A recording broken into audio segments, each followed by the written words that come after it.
Hello, and welcome back to the Everwind Chronicles. We are all the way to episode 40, which I think means that the show is now officially old, if I understand ages correctly. So yeah, over the hill, I guess, is the term. I prefer to think of it as seasoned, mature, but yeah, so the party has just finished discovering and slaying the cult presence, as far as they know, in the town of Lessa. A job they took for the governess, Lady Inthris, who sent them there on a secret mission of sorts, under the guise of slaying goblins for a bounty from Duke Einho. They are secretly tasked with doing this and promised great reward on success, which they have. And in that success, they also find and slay Vander Rixa, the twin brother of the necromancer Belladonna Rixa, and an individual they had met before and had an unfortunate loss to, as he stole the staff of Shazran from them. They slayed him, only to find that he seemed to be possessing or imbued with some sort of strange black and white flame that burned anything it touched, including metal, water, stone, and as Easy discovered, even magic itself. And so the party charges the steel snakes to guard over that chamber, because they're not sure how to put it out or what to do with it. Obviously recognizing danger of a flame that can't be put out and can burn anything. And they take Vander's body with them in hopes perhaps of speaking to Octo or somebody who can possibly speak with the dead and possibly learn some key information. The party decides to depart to head back to Eldowyn in hopes of talking to Octo, and also, now that they have Sithris, they're going to have to somehow reconnect with Hadressa to get Selena back, so they can get her to the Feywild, as has been their kind of long-term goal. So the party set out from the town after wrapping up a little bit of business in town. They set out back to Eldowyn, and after traveling for a bit, they find themselves in a sort of rocky part of the land where they notice, as they're traveling, a small, kind of somewhat dwarf-looking creature hop up on a rock, say something in a language they can't understand, and suddenly out of the rocks on either side of them, bursting out of the rocks itself, you see two large stone gargoyles that begin aggressing on the party. And that is where we're going to pick things up. So, I need everybody to roll initiative. Okay. Okay, we start directly into this. Okay. Yes. Oh, yeah. Good, really good. Ooh. Oh boy, good start. I need one quick clarification. Did we get a full night's rest? Yes, we did. Yeah, we Yes. did. Okay. Oh yeah. Do you need a second to get your spells pulled together for the day? Well, if we didn't sleep, I was going to go with what I had. But if we slept, then I can. No, we all Yeah, slept. we all slept for the night. Actually, we slept twice. Or were you there for that one? Yeah, that was the end. I was there for the Yeah. first. Yeah. Well, that was a terrible first roll. Yeah, not the best. Not starting off on a strong note. Oh boy. Good. I'm sure the gargoyles will do great. The gargoyles appreciate your contribution. That's right. All right. 15 and higher. 18. Oh. I got. I'm excited to use my new mace.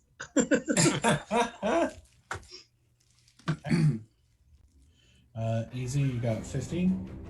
15. Yep, on the dot. Y'all are both beating Asura?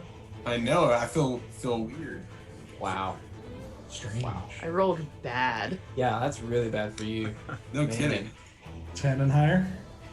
13. No freaking way. She must have. She must have rolled a 1 or a 2. Had to. I rolled a what? 2. Yep. Oh, Finally. Mhm. This is like the first initiative not in the 20s that I've seen. Seriously? Yeah, I know. pretty much. I know. I have. I mean, I have a +7, but still. Yeah. Okay, then below 10. 9. 7. Jesus. Oh boy. Oh boy. Yeah, I'm right where I'm supposed to be. That's where I always end up. I am not where I'm supposed to be. Okay. Alright, so let me get I should get the map pulled up probably. Oh, good. Oh, no, no, no, no, no. Oh, no, no, no. Oh no. Here we go. Alright. So, I just see a big black square there, eh? Yeah, I don't. you don't see it? Nope. I don't see any content, just a big black square there. Oh, don't you know? Yeah. Well, well, yeah, sure, yeah, betcha there. Oh, you betcha. Don't you know, Yeah. Bobby? What? Oh, Bobby, it's all right. Bobby. There we go. Oh, there we are. Oh, there's a crevasse. Oh man. Is that a crevasse? There's some pretty. Watch your language there. I mean, if you weren't going to say it. Well played. This is D&D and Fargo. Where we murder thousands of people, but in Oh. the northern tundra. Oh yeah. That's right. You Hi, betcha. my name's Suravapula, and this is my friend. Bear with me. How are you Just now? imagine if that had been the accent. Oh, I mean, Oh my gosh. oh, so great. good. Anyway, hold Oh, on. stoic. Stoic, I have such a crush on you, eh? Sexy healing hands, yeah. Yeah, sexy healing hands. You can't take it back now. No. Yeah. That is a Oh, Sora's gosh. accent. It's Oh a Sora's my voice now. gosh. Yeah. Yeah. Or if you Y'all have to haven't do even the touched- character. Yeah, we haven't even touched all the characters Sir's gonna end up playing. Oh man, Oh boy. that'd be great. They're all gonna be mint-based names. Hemlock.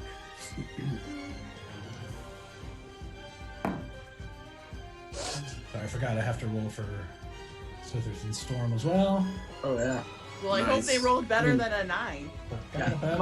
Come on, Doug. You're only controlling like 6 people. Come on, I know, yeah. come on. Come on, come on. Program. Bring up the program.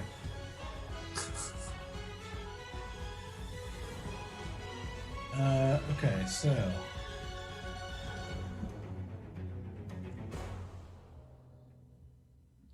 Stoic, you're up first. All Oh, right. shit. Nice. Love it. So where am I? I am on a horse. Well, first thing I'm gonna do is I'm gonna get off Carl because he does not need to be part of this. And then what's the little thingy on the rock?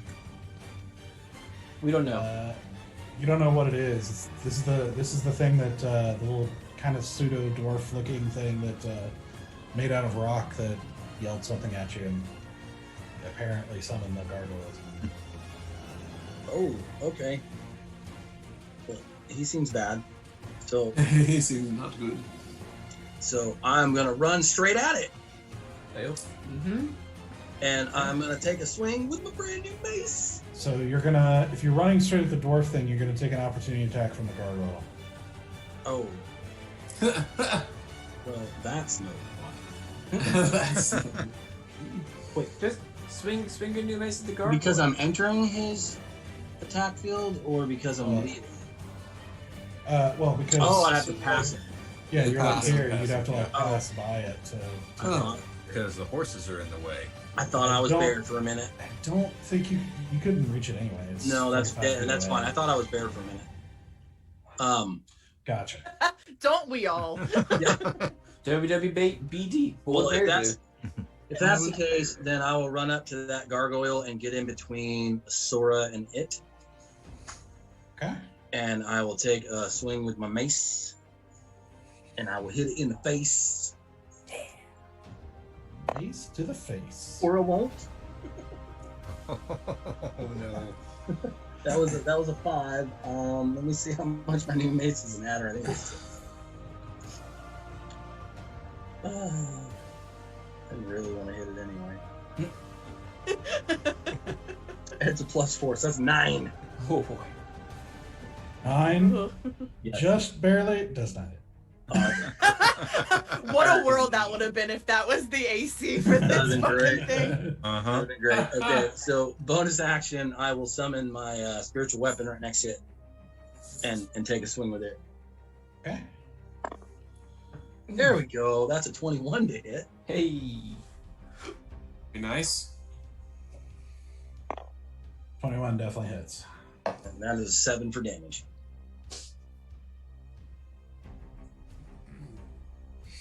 Seven damage. Yes, sir. And that is end of my turn. All right. So right there. Is that good?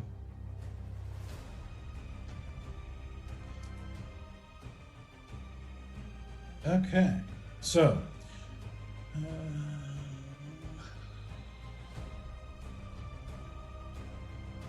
Okay. So 7 damage as you take a swing with your own axe, and you see it just sort of step back for a second with this sort of like grinding, rumbly noise of rock on rock. It comes back in right as your spiritual weapon comes and hits it. And you see it just sort of like move a little bit, but then keep coming at you. Okay. All right. Next up is Sithris. This is gonna be great. Who is, let's see. Sithris.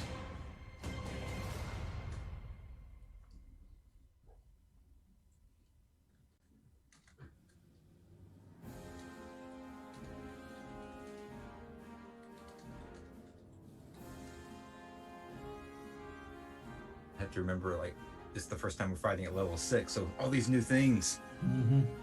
New thing. For y'all. I'm just a little bit more perceptive than I used to be.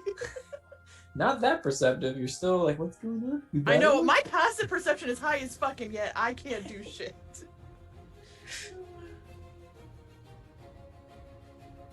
Okay.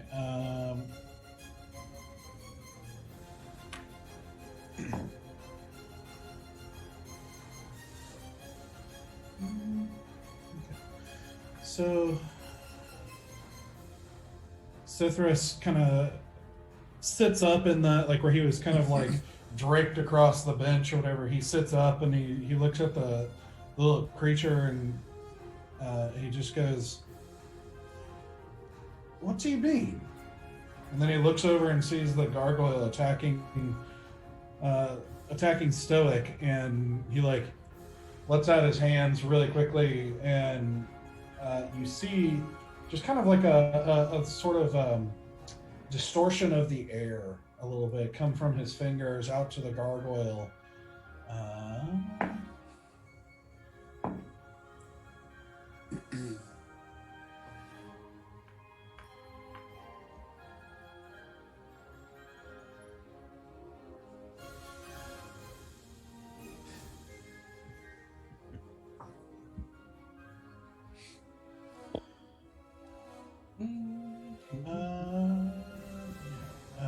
But doesn't seem to have any effect.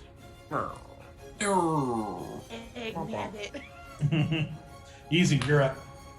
right. So useless. I'm gonna ask Yeah, I'm gonna ask Cithris. Cithris, what did he say?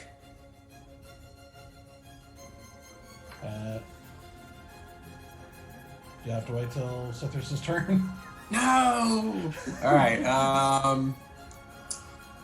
Well, I am going to rear Shoni up, and then do like as the horse is coming down, do like a head whip, and do a mind spike into the dwarven rock creature.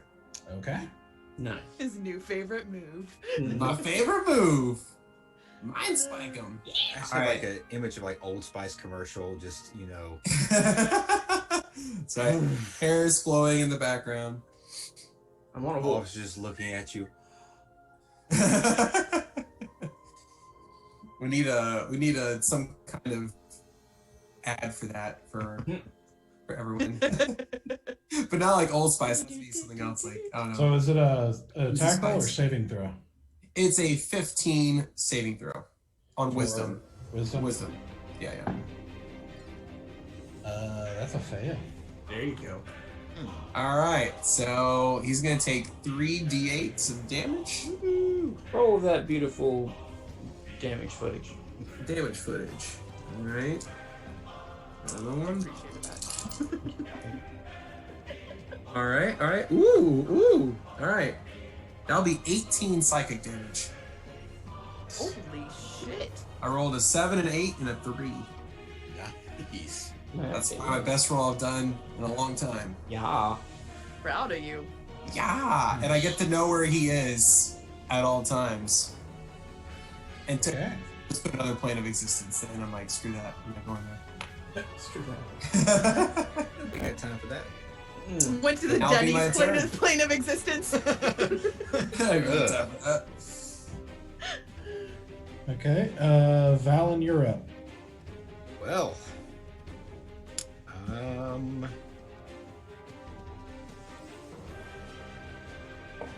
so busy looking at my new features, trying to figure out what I want to do that I didn't actually think about who I'd want to hit if I wanted to hit anyway.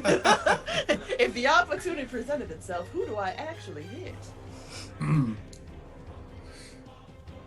I will make my way to the gargoyle that is engaged with Stoic and swing away. It's your coconuts. What's your move speed? 55 feet. Okay.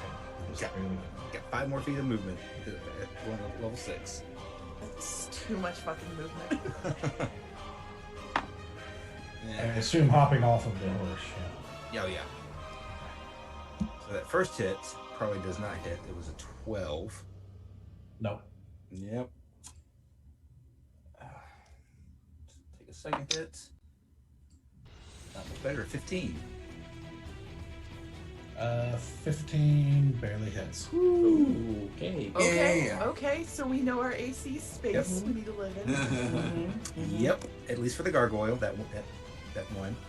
So yeah, this was with my quarterstaff, and I'm going to make that not that great. 6 points of damage, and I'm actually going to spend a key point to do Deft Strike to add another D6 roll into that. Okay. See how this works, because apparently my dice aren't working for me tonight. There we go. So that's 5 more points of damage, so that's 11 for that hit. Solid. All right. So you take a strike at this, right into this. Now that you're close to it, this vicious-looking stone gargoyle with these horns sticking out and large stone teeth and these huge stone claws with wings. You take a couple of whacks at it, and it definitely is doing damage, but doesn't seem to be doing as much as it should. All of my attacks are now magical. Are they? All my attacks are magical now. So you're waiting to say For that. Kinsei, for my melee, and for my unarmed strikes. Nice. Is it all force damage then? Like, what kind of damage is it? Well, I mean, I guess it's because it's considered magical. Like it overcomes Okay. magical. Like I don't have to worry about the resistances anymore. Oh, nice. Okay. So just to give you,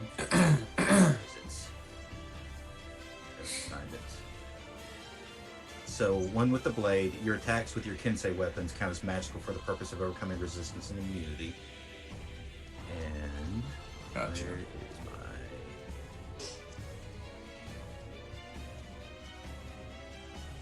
Basically, you're saying we'll finally actually get a good episode of, what's that? Iron Fist, whatever it is. Oh, the Marvel show. Oh yeah. Yeah. God, that show is so. Screw you all. I loved it. So Loved it. your Kensei weapon's not your unarmed strike. But I was just looking for it because I know that I've read that my unarmed strike does the same thing. It counts as magical. I just have to remember what it's called because I cannot remember what that particular feature is called.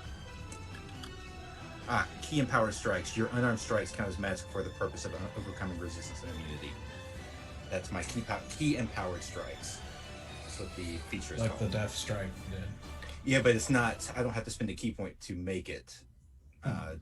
It's now Okay. magical or counts as magical. Okay. So that was 11 points of damage and bonus action.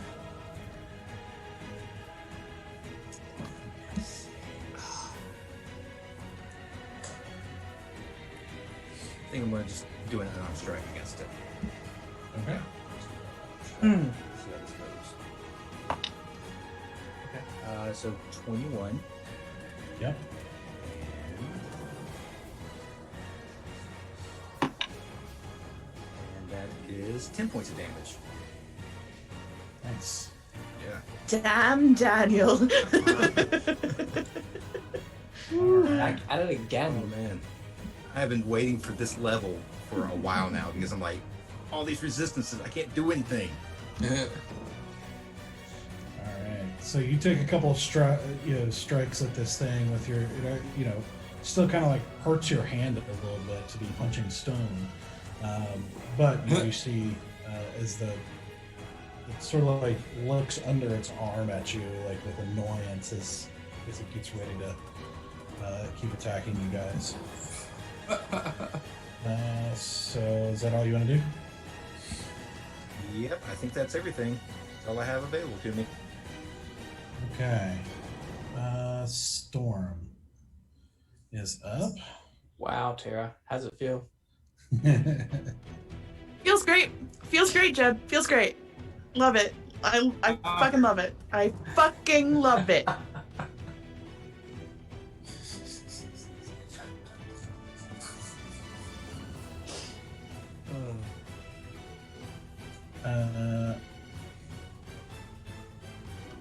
Let's see.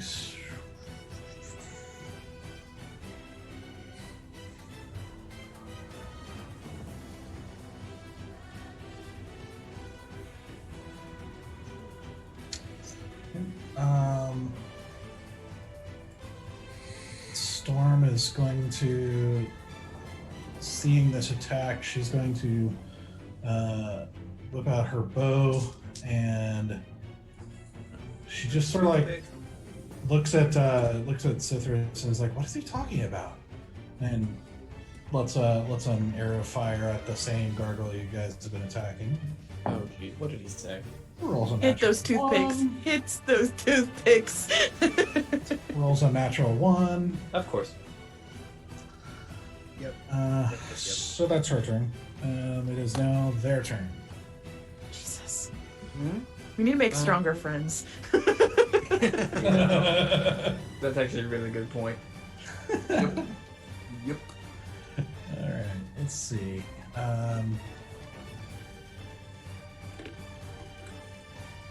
Although if Storm poofs out of existence again, I'm still gonna cry. I just need you all to know I'm still going to cry. Copy that. I openly wept for a while after we thought she was dead. Much longer than I had any right crying for a fictional character. Okay. You see it as it's gripping this sort of like strange rope, like this almost rope made out of stone. You see it like shove it down. You see this dwarf creature shove this rope down into the stone, and you hear this rumbling sound going straight for Bear. Bear, I want you to make a dexterity saving throw. Oh boy. Okay. It's one of his greatest skills. It's one of his peak skills. Uh-huh. Not bad. 16. Okay.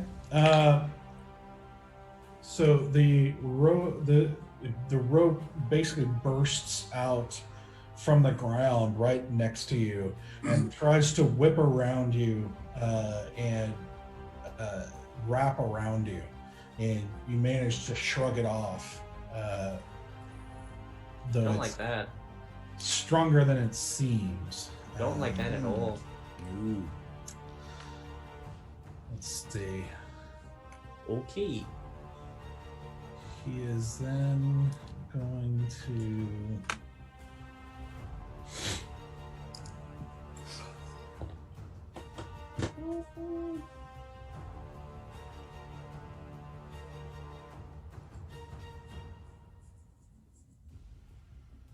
Oops. He's then going to.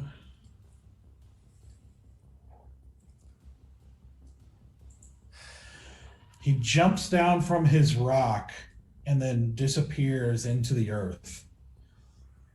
And you again hear like this fast, like this burrowing noise as he then himself bursts out next to you. Okay. Right here. And like reaches back down into the hole and pulls out this club made out of stone, seemingly just out of the earth itself, and takes some whacks up at you. Not asking for directions to Albuquerque, is he? Somebody had to make the joke. Somebody had to do it. That was such a dumb old joke. Oh, absolutely. I mean, I'm nearly as old as the episode itself, so. All right, Bugs. Calm down. Is that a Looney Tunes reference? Yes, it is. Yeah, it's Bugs Bunny. Oh, I Mhm. should have taken a left turn at Albuquerque. So he's going to attack you twice, Okay. and both of them are total 20. Damn. Okay. Well, they hit. So he's going to.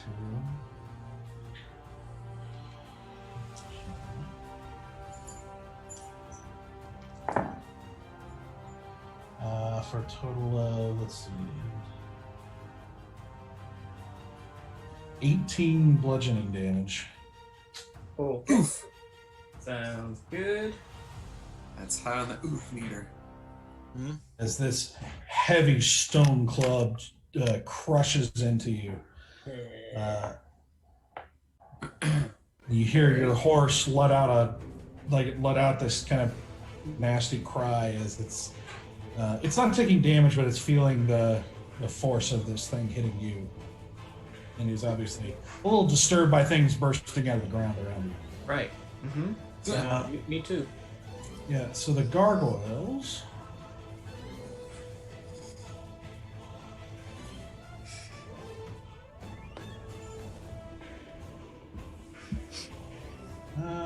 So the first gargoyle here, I think he's gonna turn and hit Valen, who just attacked him. Yep. He's gonna do it twice. First one's not gonna hit with an 8. The second one's not gonna hit. And then he's got one more, so he's gonna attack with his bite. That's a 15 to hit. This misses. Okay. The other one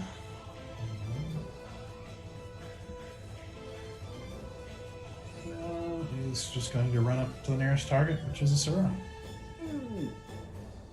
and make 3 attacks Keegan's turn. Oh shit. Oh, Oh no.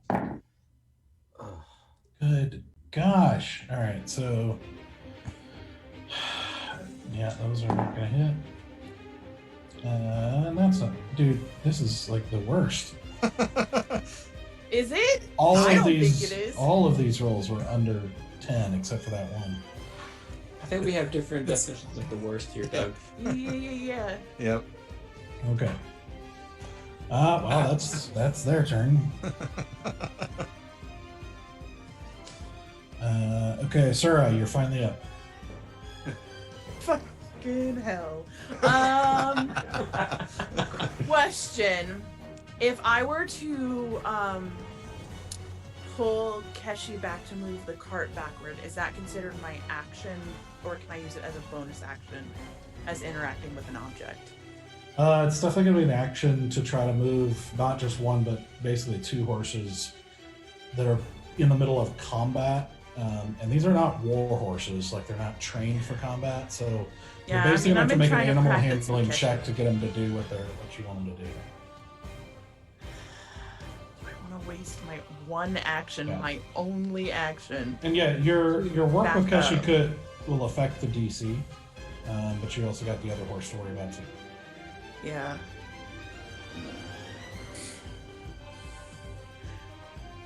I just want to know now, Doug. You're not going to kill any horses, right? I don't think I could handle that. I don't think I could handle it.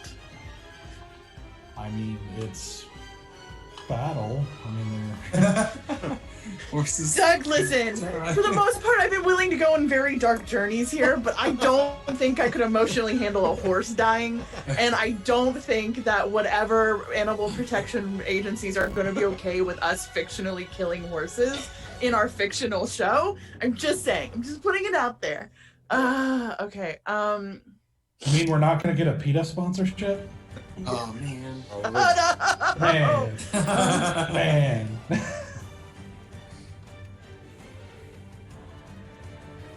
do the Asura thing. Do the Asura thing.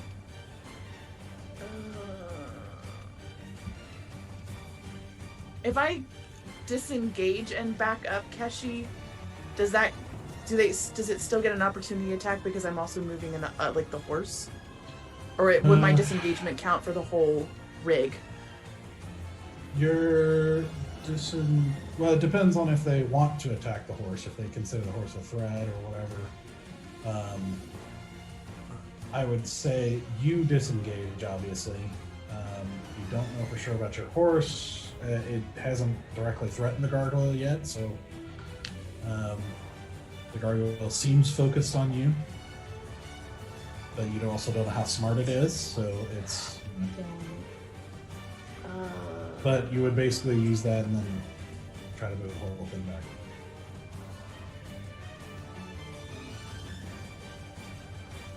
You know what? I'm sorry, guys. This is how Sarah would respond in a situation like this. I am going to hop on top of the box. Well, you're on your horse back up here, so what box? Yeah. So I would basically jump from my horse up to the top of the who's he what's it, and then get on the box. The cart and then the box. Yeah, the cart and the Great. box. Okay, so back here. Yeah. Make an acrobatics I want to disengage. check for me there's a lot of jumping and whatnot here. That's going to be, you said acrobatics, that's going to be a 15 plus 5, 20 total. Okay. So you basically roll off the horse, so then you step back and swing up onto the wagon, then jump up onto the box. As the gargoyle takes a swing at you and misses. I disengaged. I know. Yeah. What do you mean? That's why I you can't, so I missed. can't That's why you missed. Yeah. Oh, okay. Sorry, I thought you meant you were going to roll for an attack. I was like, wait a minute, I disengaged. I know that I have the ability to do that. Disengage. And then for my action, I am going to cast darkness. Oh boy. Yep. Okay. This is Sarah's in panic mode, and this is what she would do. Okay. How far does that Okay. go again? What's the radius on the Yeah, what's the darkness? radius on that? Darkness is a big radius, and I'm so sorry, y'all. I'm very, very sorry for what I've done. It is a 15-foot sphere. Okay. Jeez. And I'm gonna touch my green ring, and I'm gonna cast it on my green ring. Because I have to cast it on an object. Okay. Or coming from, or maybe it's coming from my, no, it's on an object.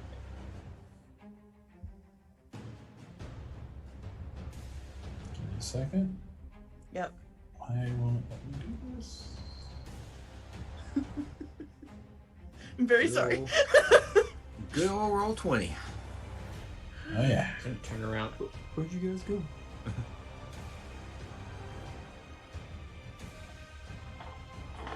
Yeah, at this point, we're all kind of used to just seeing this black void. It's like, oh, Listen, Asura's Asura is doing a her black void. Only Asura's inside. just doing her thing. Okay.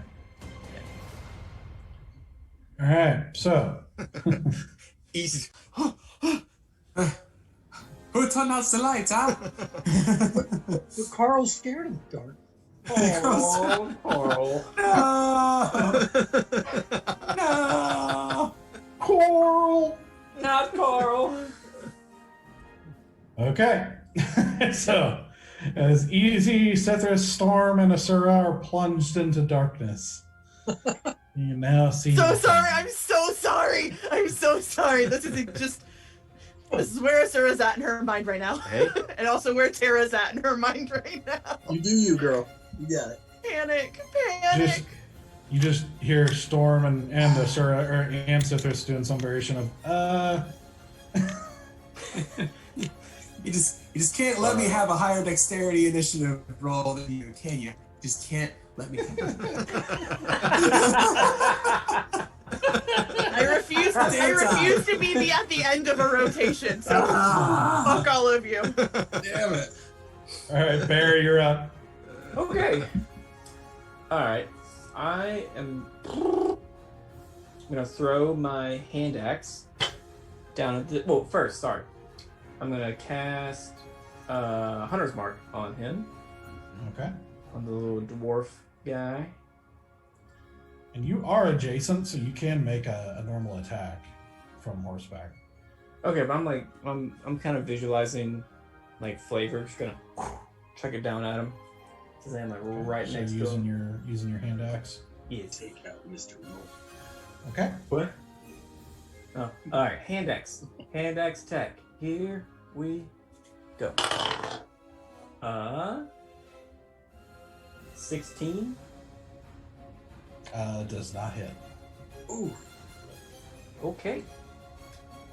You just see it actually like as you chuck it, you see him reach down and grab like a chunk of like rock and mud and shove it up in front of him as the axe like plunges into it and kind of shatters it a little bit, and then it just sort of falls with the rock and mud at their feet. All right. Then I will stab him with my trident. Okay. This goes I real call well. forth the normally. dolphins. This has worked so well for me, but one day it's going to work. It is not today. It's an 11. So you take a stab down and it just sidesteps it pretty easily. Okay. I mean, every group needs an Aquaman. Let's be real. Every group needs an Aquaman. Do they? Dang. 16. Oh, so good. Yep. Stoic, you're up. All right, so. Yep, I gotta do it. We haven't battled in a while. All right, so I'm going to, after swinging my new mace and it not working, I'm gonna spit on my hands, rub them together. I'm gonna grab my mace again, and I'm gonna reach it out and touch it to the gargoyle, and I'm gonna cast Inflict Wound Okay. at level 3. Nice. All Oh right. shit! Not playing around. So that is a +6 attack roll. And so that is 18. That hits. Oh, Yes. hold on. I don't have that many D10. He doesn't want to talk to the dead, but he has no problem making them. Yeah. Hold on. So that's a D8. Which one's a D10? Are the D10 the little pyramid or the little percentage dial? Well, Yeah, that's Yeah. also. Similar- Well, I mean, similar shape, yeah. but that usually has just Okay. it goes from like one. Well, that's to I mean, fine. you I mean, can they, use the same the numbers, percentage just don't dial use still zeros. working. yeah, it'll still yeah, work. just don't use the tens. Like, don't add by 10. 3d10. I got 80. Works for me. The math makes sense. Yeah. That's So then a 0 is a 10, right? Mhm. Yes. correct. Okay, so 10 to this is 12. 9 and 4. 13, 25. One more. And that's another 10. That's 35 points of Damn, damage. 5 points of damage. 35. Jeez. Good gosh. Goat is feeling rusty. Yeah. And maybe a bit pissed off. Jeez. Man.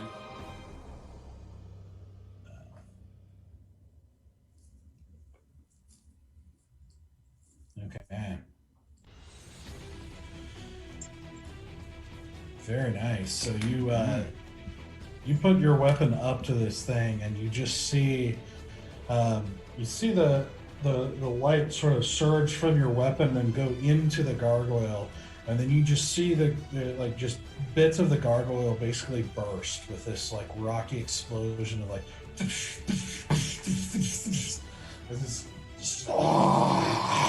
lets out this grindy growl in pain as just chunks of it are just going off of it. And definitely that was pretty brutal. You may call it Taser Mace. Taser face. The galaxy will fear a taser mace. Taser Mace 2. Now it's personal. It's metaphorical. I think I just named my mace. Okay, is that all you're doing? Shit, I got a bonus action. I'm gonna swing my other mace. Good. That's crazy. I need to do 20. Sexy with 2 maces. Oh, that's not good. That's an 11 to hit. Yeah, no. Okay. I mean, I think you did around the first one, so. Yeah. And I will just stay in position, no movement. Yeah, it just bats it aside as it's in anger as it's dealing with this pain you just inflicted on it. Easy. You are up and you are in the dark, completely pitch In the black. dark. Would I have enough knowledge to know I can back up, or not really? Do you have enough knowledge to know that you are capable of backing up? Well, let me rephrase that. I mean, you've seen her. I have enough knowledge of the darkness spell to know. Yeah, the I mean, range. you've seen her do this before. Right, exactly. To have the foreknowledge to be like, oh, okay, she's there. I'm so away. I can back up and probably be out of it. Probably, yeah. Okay, I'm gonna attempt to back up and see what happens. On your horse. Yeah, on the horse still. Yeah, still on Shoney. Yeah, no problem. Alright. Turn Yeah. around, Like, huh. You still got blackness at this point. You still have blackness kind of blocking you from seeing anything. You have to Gotcha. move elsewhere. Gotcha. Did Cynthia ever answer me, or did he? It hasn't. Forget. It isn't his turn yet. Oh, okay. I thought, Oh no! Wait, it was supposed to be his turn. Yeah. Yeah, that's what I was asking. I was like, I think he was before me, but I didn't know if he just something we're not supposed to know. Sorry. said, who Uh, turned off the lights? let's see. Let's see. I can understand he's distracted.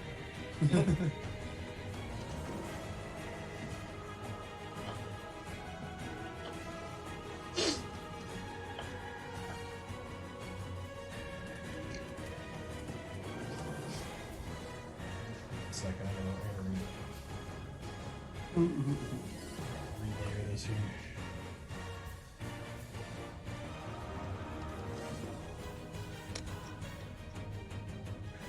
I'm That's a in. fun I'm business. inside. Bowser in the computer? Okay. There we go. You'll be able to see stuff and so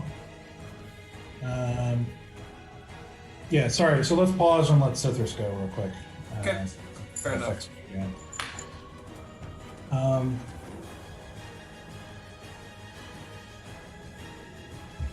Cithras is just like Cithras goes he says he won't go back. Also, this is why I hate your son, because of stuff like this.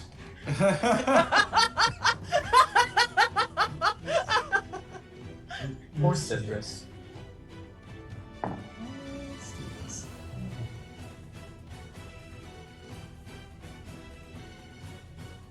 Okay, so he like wanders out this way.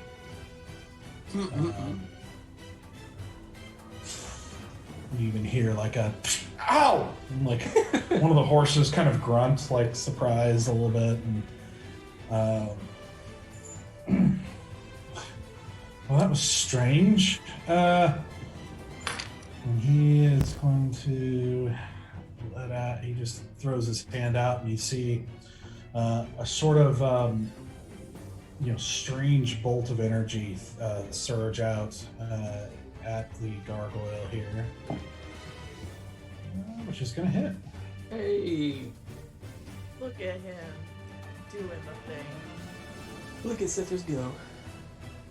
You do the blasting.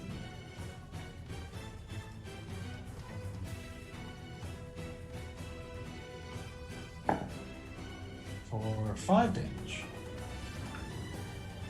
Hey, it's something. You know what? It's It is. something. It is. We're gonna celebrate successes in all their forms. Because what are we? We're an incredibly positive group of individuals who is not dealing with trauma and acting out that trauma on other people. We are well adjusted and doing good work. Mm-hmm. We're doing great work. We're doing the greatest work. Keep telling yourself that. She just wakes up in the morning and repeats that in the mirror over and over in the morning. Yep. We're doing good work. All right. It's fine. This is fine. We're fine. Okay, now Easy, it's your turn. You backed up. Yep. Hearing his answer. Gotcha. Not go back, eh?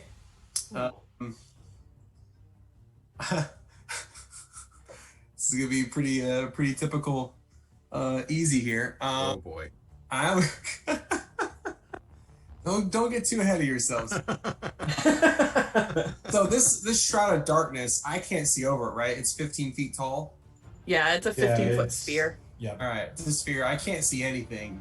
Yeah, it's blocking everything relevant right now. Gotcha. That makes sense. So I'm gonna cast the spell Fly Okay. on the horse. Oh, fantastic. Fantastic. Okay.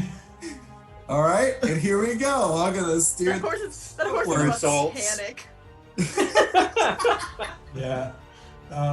You're definitely gonna have to make an animal handling check, Oh no! as this horse has never flown before. Oh come on! This is. You're gonna have to burp, horse, burp. Oh. Pegasus. Charlie! All right. Animal It's a handling. What is magical that? Leopleurodon, Charlie. Wisdom? Oh, that is wisdom. Uh-oh. Well, let's hope this is gonna work. Flying horse. This is the best. That was a 19. Nice. Nice. Whoa! Look at Chris. Look at you. Easy tonight, man. All right, what are you trying to do? Good rolls. What's that? What are you trying to do? I just want to tell Shoni to let's soar, and I aim her words and try to go like kind of like above the darkness cloud. But Okay. I would say you can 60 feet, right? It's 60 feet of movement of flying. Fly. Yeah. And so I'll fly her over. Let's see. I'll do a ping for you. I'll ping. I'd say like right about here. Okay. Yeah. Like hair in the this just flying this horse around. Okay. This is amazing. Yep. Listen, 7-year-old through 13-year-old Tara, this was all her dream. So you're Flying on a horse. Flying on horses with sexy boys. That's You- really you all got- she wanted. 45. You've got a staff, right, Izzy? So Yeah, I have staff. Yeah. Just one hand on the staff, one One hand on hand on the the staff. we'll say you're 15 feet up. I'll say no. I want to go a little higher than that. I want to go. You'll, I guess if it was trajectory, I guess I'm over the trees then. I want to go full 60 feet. I want to be around 30 feet high. So you'll have to go backward 15 feet to do that. Yeah. So you put me over the trees then. Yeah. Yeah. I just thought about that. I was like, I don't want to go the full. Obviously. Okay. I want to be 30 feet high above, just above these trees with the horse with the staff in hand. All right. And yeah, I'll make it an announcement of I'm here, so save you. Alright. I don't even care what the title of this episode winds up being. That's the thumbnail. Yes. I mean, it's the thumbnail. It's not all a the art I the want. Thumbnail. Yeah, it's the thumbnail. Like, might as well retire the show after this episode. We're done. We can't beat this moment. It's fine. It's done. In my head, the horse just keeps moving like a merry-go-round, like from Mary Poppins. Mary Poppins, that's what I wanted to do, was the Mary Poppins moment. Nice. Okay. Well, that's your action. That's all I can do. Okay. Oh my gosh, it's amazing. Val, no. I think it's me. Yeah, it is you. Yeah. Wow, I think like most people in this situation, you have to turn around and just for like a second admire what is going on 20, 30 feet above me at this point. Okay.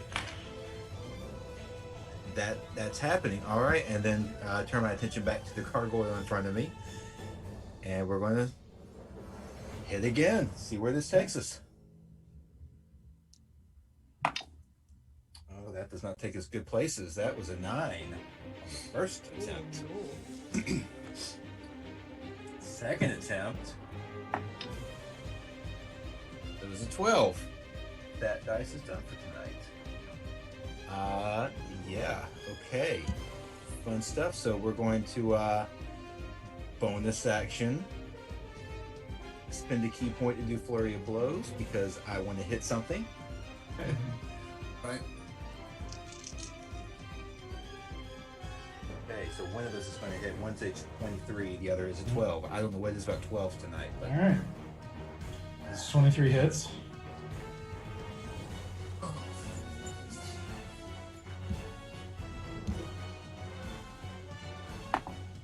okay. 9 points of damage. Nice. All right. So as you take a couple swings, and it basically either sidesteps or blocks whatever you're throwing at it. You do manage to finally get a good punch in with your flurry of blows, and he's starting to look rough. Yeah, 60 points of damage. I hope so. Okay, so Storm is up.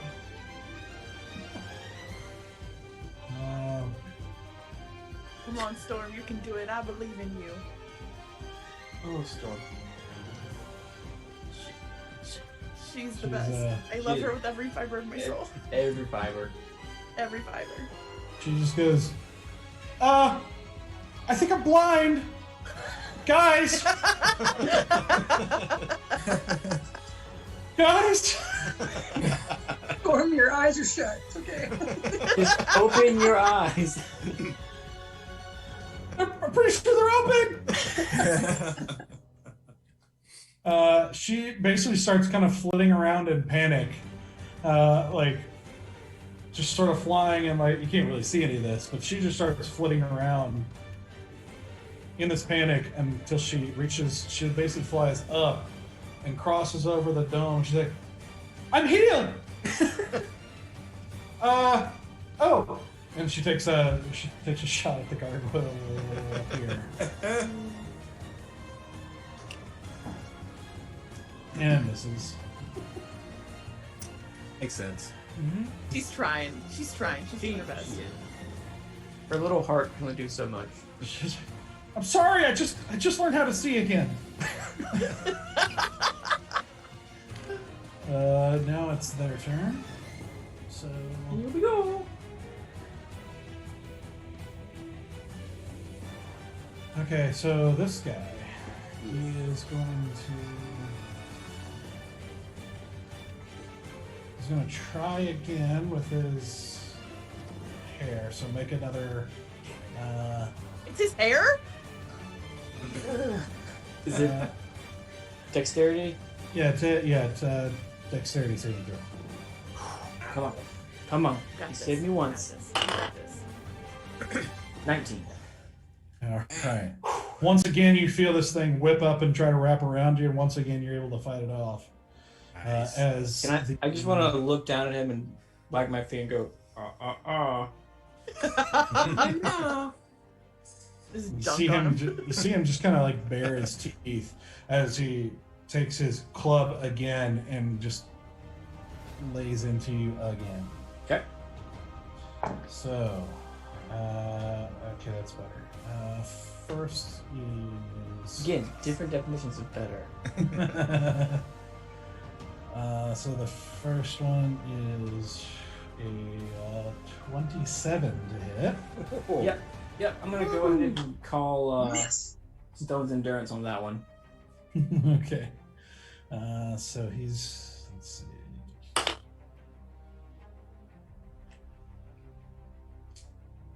Okay, rolled pretty poorly.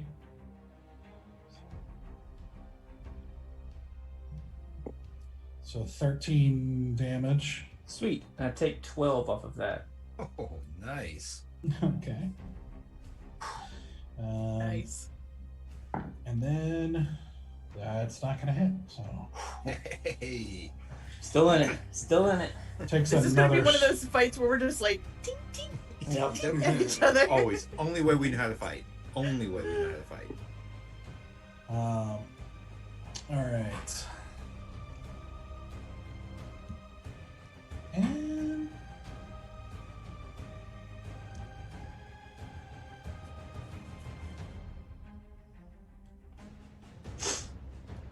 give me a second. Let me check something here.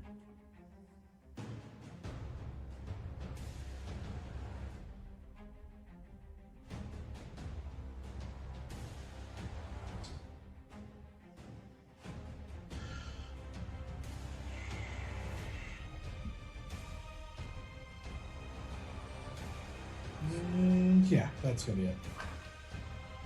For him, the gargoyles are gonna take their attacks.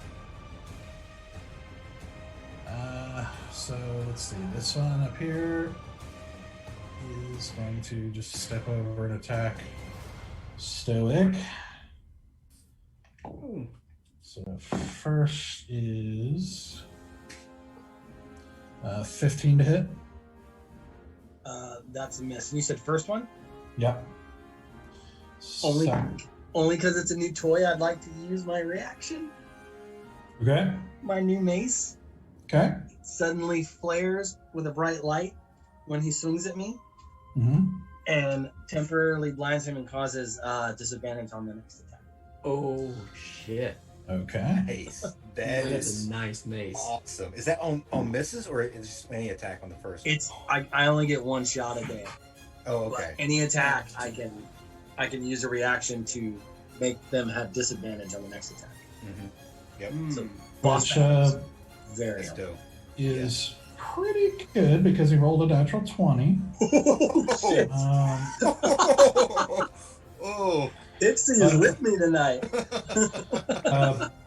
But his second roll was still 22. Oh shit! But it's not an at 20, so It's not. Yeah, but it wasn't Yeah. Nats. You're not getting like that double pain. You're not getting Yeah. really hammered on it. well spent. Well spent. So Yes. Mhm.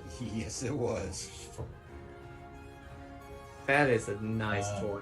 so it's just 6 damage. Okay. And then the last one. It's 3. Good gosh. No, apparently not. That's going to be a 7. So that's going to hit. So then the other one is just going to keep battling with Valen here. So the first one is a 19 to hit. That one hits. It's going to be 9 points of damage. Slashing. Second one's not going to hit. That's an 11 and a 12. These guys At least are you're not consistent. doing well tonight. They're very intimidating looking, but apparently that's it. If it makes you feel any better, you're not doing any better with Citrus and Storm Ether, so it's kind of just across the board. True. You're not getting any help. Okay. Asura, you're up. Alrighty, Blow I'm gonna the put die. my hand in my pocket so darkness disappears. Okay. Ooh. Because if I cast it on an object, if the object gets covered, then the spell doesn't project anymore. Okay. I don't think that would be. I don't think I want to make that a full interact with objects. So I think I'd let you do it as a bonus action. Okay. Okay. Now I'll put my hand in my pocket, take out my crossbow, and shoot at that dude who's fucking with Bear. Oh, well, thank you. Okay. He's going to have a little bit of cover from the horse and everything that's happening kind of in between. But you're welcome to take your shot. I'm gonna try. I'm gonna Okay. do what I can. Okay. That is a 20 total. That hits. Woohoo! And then I get sneak attack damage, correct? Because my friend is with him. Mhm. Okay, so it's gonna be 36 plus 1d8. Hey! Right, 8, 6, 10, 13, 18, 19, 20, 21, 22, 23 points of damage. Wow. Yeah. Good attack. That's crossbow, right? Mm-hmm. Okay. So that's gonna be piercing. 23, you said? Yes. Okay. So you let loose the bolt, trying to time it to basically go through the horse's legs to hit this thing, which you do. And as you do, you see it kind of take the bolt, and it doesn't seem to be doing as much damage as it should.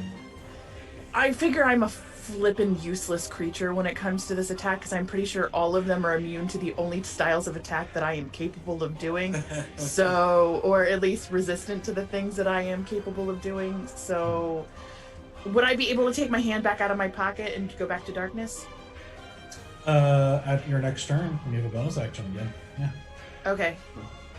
Well, now I'm ass is waving in the breeze. All right. Bear, you're up. All right. First thing, when I see that crossbow bolt hit, Turn around. First thing I see is Easy flying, and I go, help. Then I'm gonna hop off my horse,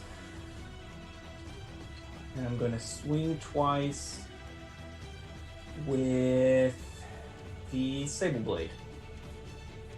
Okay. First Okay, attack okay.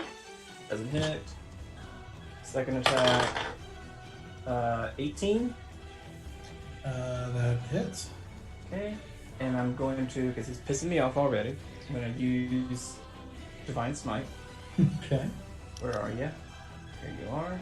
And he's Hunter's Mark. I said that last time, right? Y'all heard me. Yep. Yep. He's Mhm. smart. So that's 2d8.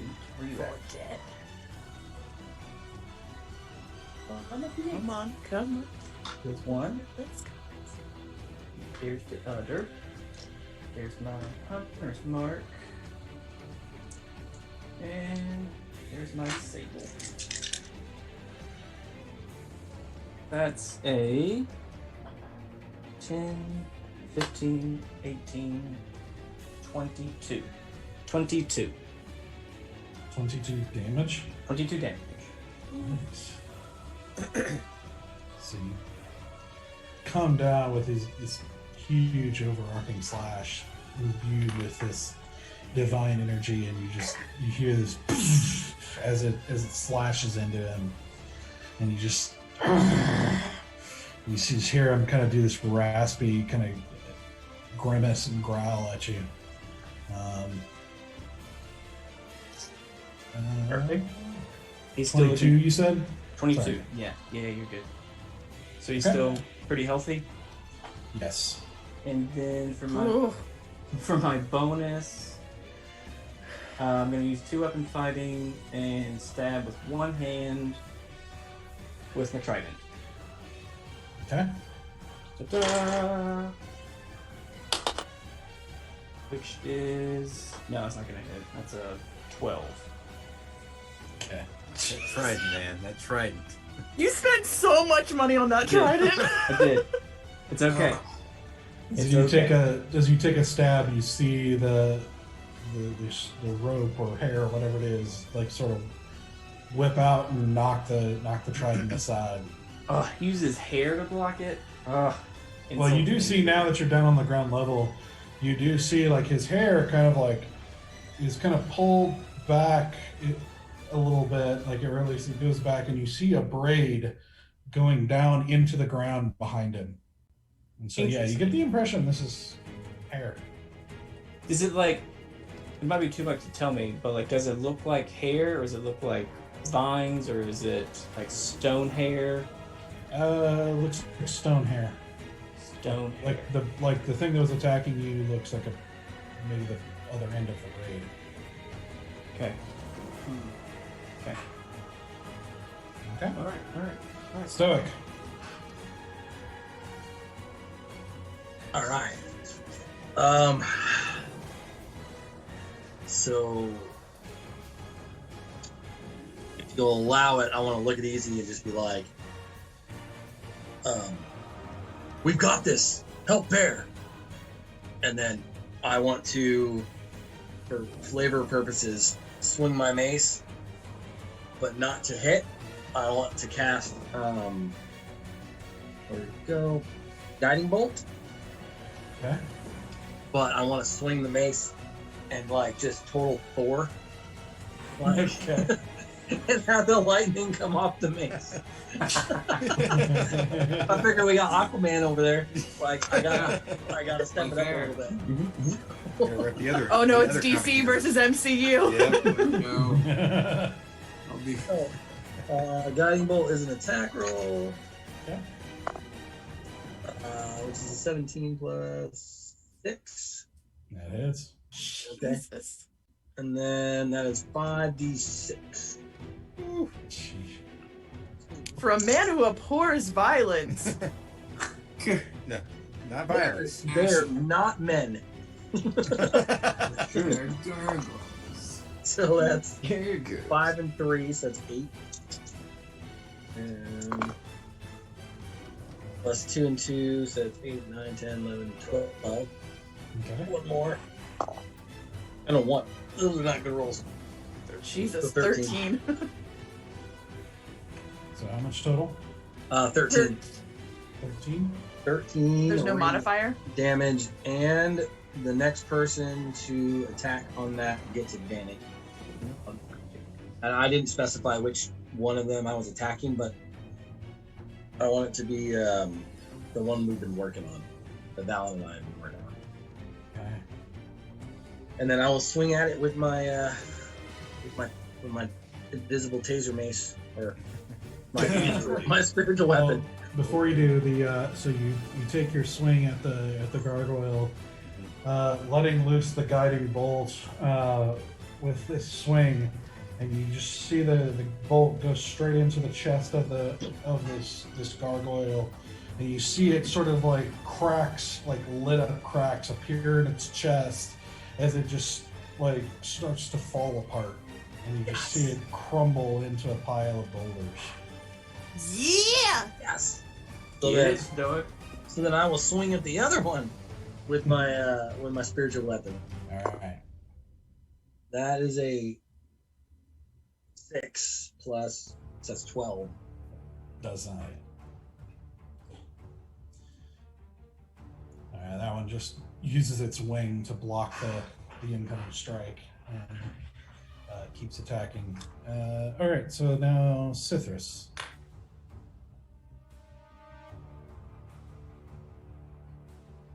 Let's see. Cithras looks at the pile of rocks and he's like, "Oh, I did it."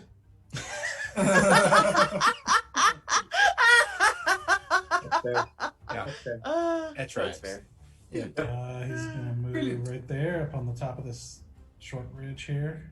You're welcome. And he is going to let off another one of those weird bolts of energy at the other one.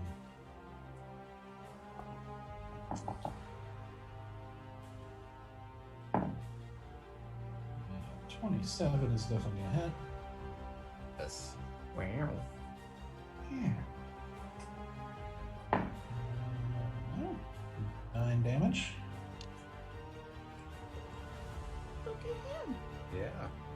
Yeah, it's this kind of odd, like undulating, kind of grayish energy bolt that goes into, shoots out and plants straight into the gargoyle's chest and does that amount of damage. So, oops. All right, easy. Alrighty. On his flying fucking horse. That should be the next t-shirt, by the way, Larry. Yeah. Yes. The breeze in the hair, staff in hand, and Love it. I murmur something that I've always kind of said under the breath, but I'll say it a little louder now. I go, "Inflamen," and I throw fireball. Right. Yeah. Right. I'll point to where I'm gonna hit it. Right here. By Bruce's head? No. Don't worry. The horse is gonna be protected. Okay. Sculpt the spell ground. Because remember, he Your can do horse. that thing that he's never Right. done before, which is Exactly. Only when I'm around, he didn't do it. Only when Yeah. Balance around. Yeah. I'll No, hold but back he only the hits spell Balance. spell. I'm just saying, you can burn me, but don't burn Bruce. Yeah. So Bruce and you are gonna be protected by the spell, and so it'll be a dexterity save of 15. And it's 20 foot, you said? Yeah, 20-foot sphere. From here? Yeah. Okay. Yeah. So it doesn't hit Stoic or anyone else. Yeah, no. It should be fun.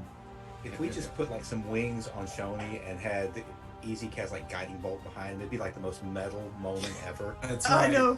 Right. See, but in my head, for flight, it's not like he grows wings. It's like they all get their like little Right. like Hermes like shoe wing action going on. So he's got like little wings out of his like hooves. Yeah. Alright. And I would. So it's saving throws, right? Yeah, saving throw of 15 for both the gargoyle and the dwarven stone dude. Okay, what's the What, what's the dex DC? or 15 on dexterity. Okay. The gargoyle does not save. The other one, the little dude, does. No. Alright. Dang. All right, so You still 8 take damage d6s. though, right? Yeah, 8 d6s. Jesus. I think. Wait, no, hold on a second. Let me double check. Yeah, it's 8 d6. Yeah. Yep. All sixes, buddy. That was All all sixes. right. Come on. All right, here we go. Come on. Let's see here. Come on. 5, 6, 7, 8.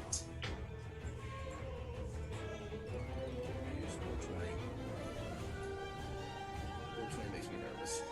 33 points of fire damage. Alright. Holy shit. Roll 3 6s. There you go. There 2 you go. 4s and a 1. Fireball, man. That's the spell. Yeah. That is the spell. Yeah. Fireball.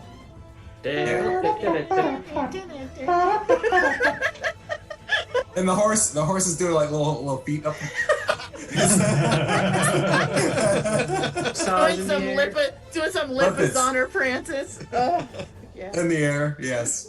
And it was, can you tell me the number again? 35? 33. 33. Yeah, 33. Of course, I guess half damage to this guy saved. 16, 17, whatever. Yep.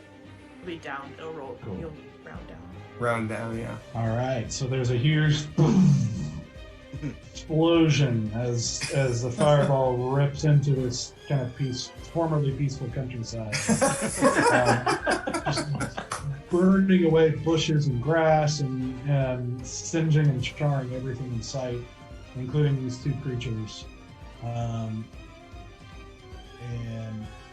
I forgot who made this save. Sorry, I calculated that wrong. Okay. As the smoke is still billowing, we see Easy ride through it on his horse. That's right. Yeah, I really do. I actually want to ride over the smoky area. So dumb. Right about So here. dumb. Right about here. Make an animal handling check. Oh no! I have to do it I again. want to see this. I want to see him be like, "This is gonna be so epic," and then it just like he floats upside down because the horse just goes. Woo. He tries to stop. I mean, you made a horse that doesn't know anything about flying. It has no concept of this. All right, here we go. Come on. Good dice just rolled off the table. Find it. Natural 20. All right, no. A 14. 14? Yeah. Okay. I would say you're able to get like halfway to the direction you're wanting to go. Okay. All This right, horse fair is enough. This horse is quite obviously just freaking out. You're moving him toward fire. So. And you're trying. Yeah, it has no clue what's going on right now. It's a fair joke. Yep. I like that you go from slaying the dragon to becoming the dragon. This is how the folly works. We become the dragon. Yeah, you live long enough to become the villain. You either die of the folly or. Okay, Valen. Well, okay. A lot seems like it just happened there.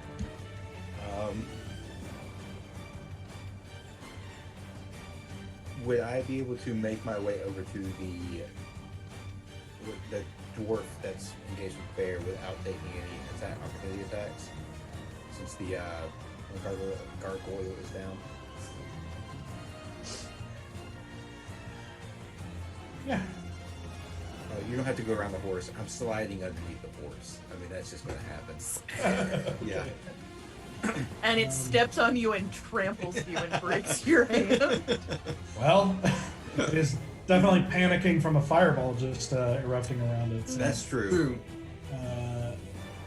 yeah, you can make an acrobatics check.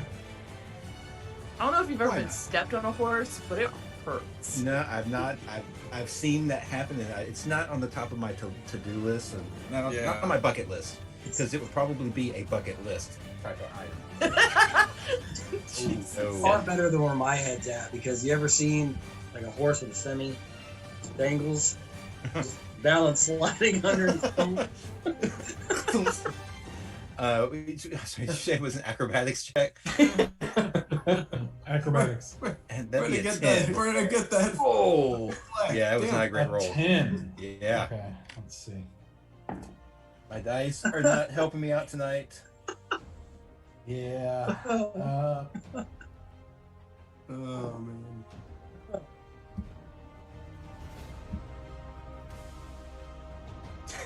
I'm so There'll be a nervous. lot of geldings in this group very quickly. Uh-huh.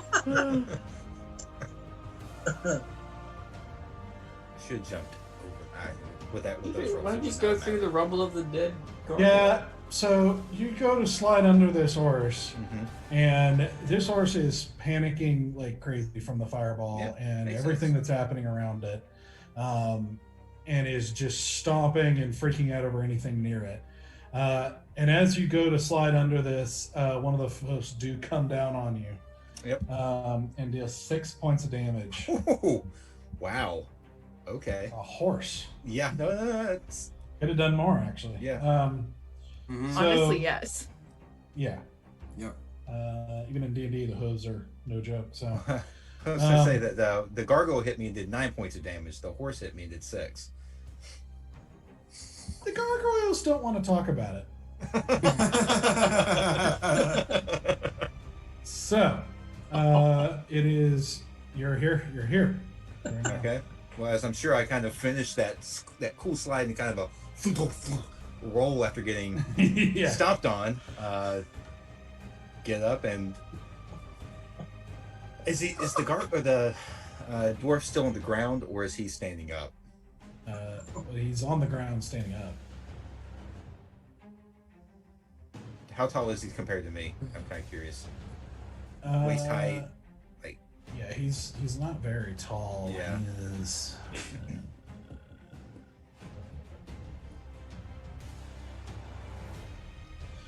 Yeah, probably about waist height.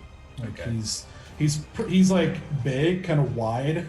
Now that you're seeing he's got kind of dwarf-like features, but ears that are more pointy than most dwarves, and legs. His legs are actually more like the hind legs of a goat.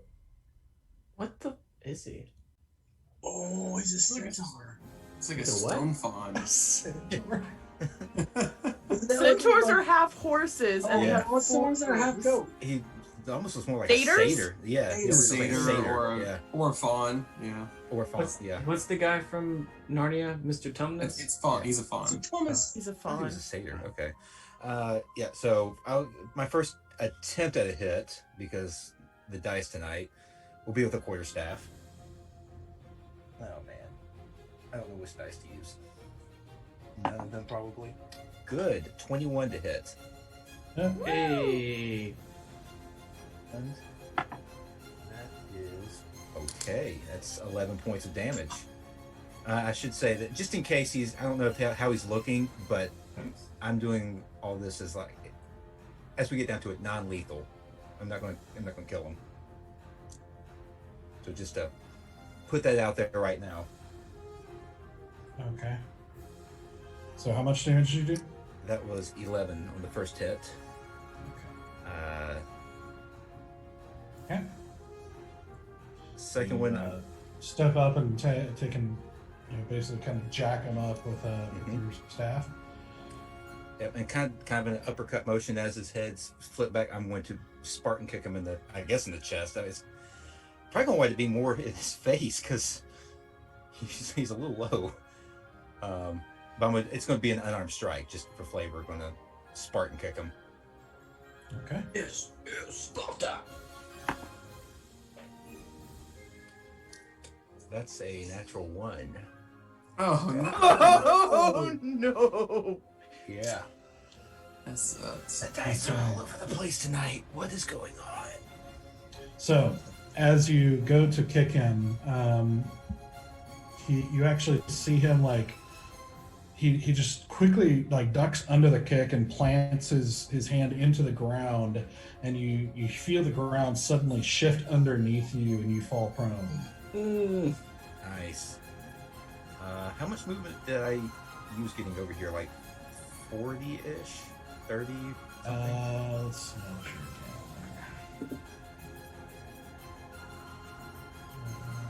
Join D&D for the exciting game of rulers. 40. 40. Math rocks go clack. Do I have enough? I got Math. 15 feet Say of math movement rocks. left. Do I have enough just to stand back up again, or am I just down? I know it's kind of close. I mean, I could use the rest of my movement if I did. Yeah. I'll give it to you. Sweet. We're going to try the flurry of blows again. Spend another key point. Yeah, get him, get him. Dunk, dunk, oh shit. Just mindlessly flailing at him. It's less of a flurry of blows and more a flurry of desperately gripping on, trying to like get purchase of anything. Do anything at all. So You that monster. was a 26 and a 23. Wow. Okay, yeah, that was it. There you go. Maybe I've got my dice. We'll see. Set those to the side. All right, so. All right, so that's 9 points of damage on the first, Okay. and 7 points of damage on the second. 16. All Yep. right. This guy's tough. Yeah. Built for tough. Fjord. Somebody's been watching some Critical Role. Oh, I forgot that was his character's name. We even did it in the accent too. Dude. I just was thinking about those truck commercials. We're- I live yeah. in the South, and that's the commercial I see all the fucking time. Okay, so Storm's turn. Come on, Stone. You can do it. I believe in you. You are small, but you're also reckless and terrified.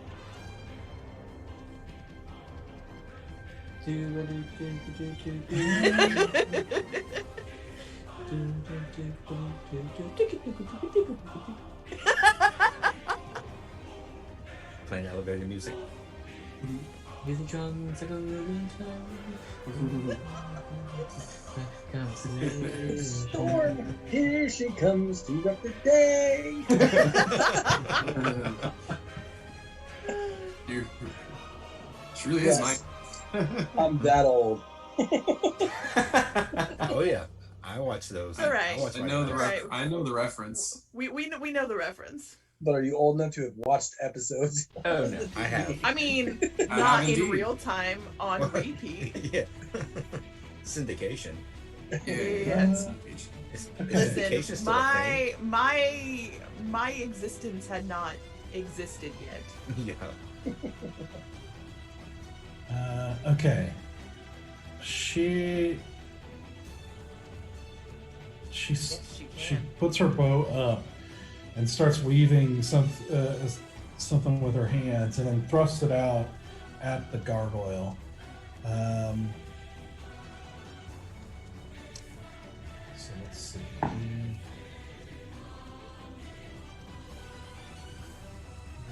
It's going to fail. Oh. Stoic, I need you to make a wisdom saving throw. Oh, Oh no! no, good at these ones. No! Hold on. Oops. Dice are nice. I'm Whoops. actually pretty good at this. That is a 19. Hold on. Yeah. Plus 6. That's a 25. Nice. Okay. Yeah, I think you're right. You have a let me make sure.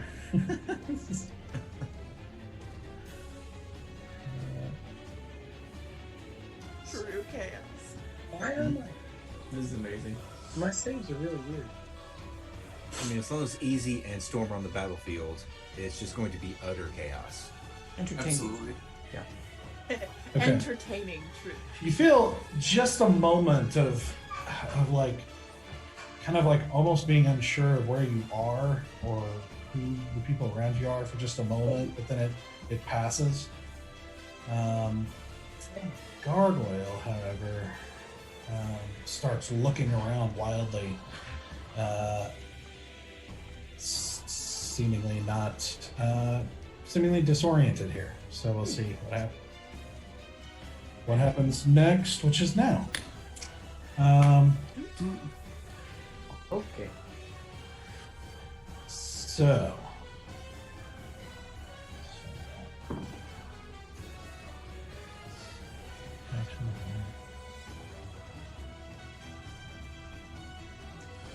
Okay, so he starts thrashing out wildly. Let's see whether he attacks Stoic or the horse. It.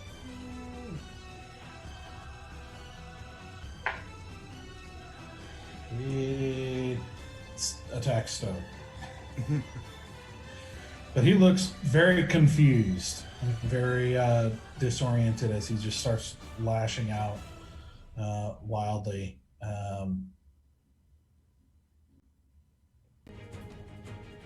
So we're gonna see.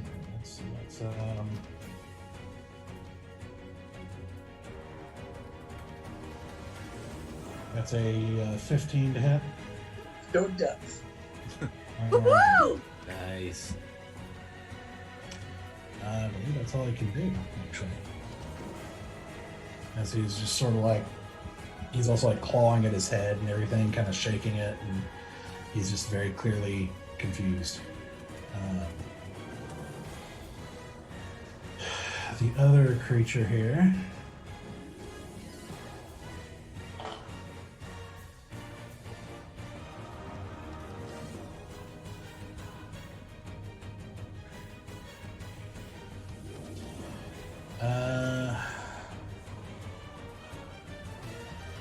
Let's see. The other creature here is going to take a couple of quick whacks at Valen. No, I think he's going to keep attacking Bear. Okay. Alright, so the first one is a 25 to hit. Oh. Yes.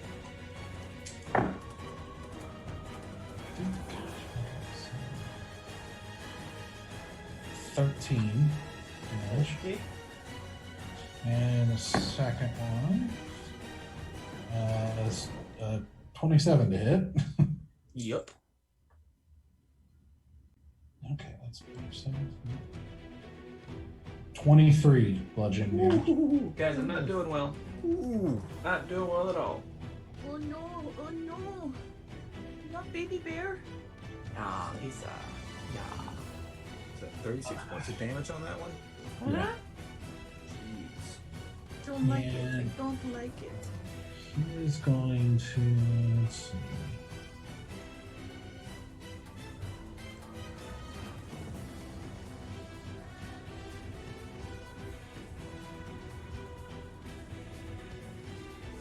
Chris, you said that Easy knows where this guy is at all times, so long as he's inside our plane. Unfortunately, I don't anymore because I'm flying. Alright, I can only do one concentration spell at a time. Oh. Gotcha. So I had to sacrifice that in order to fly.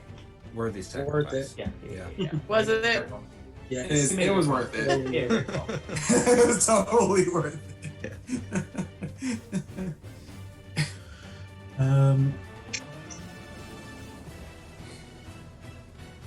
Let's see. He is going to, looking back and forth, seeing himself surrounded now. He is going to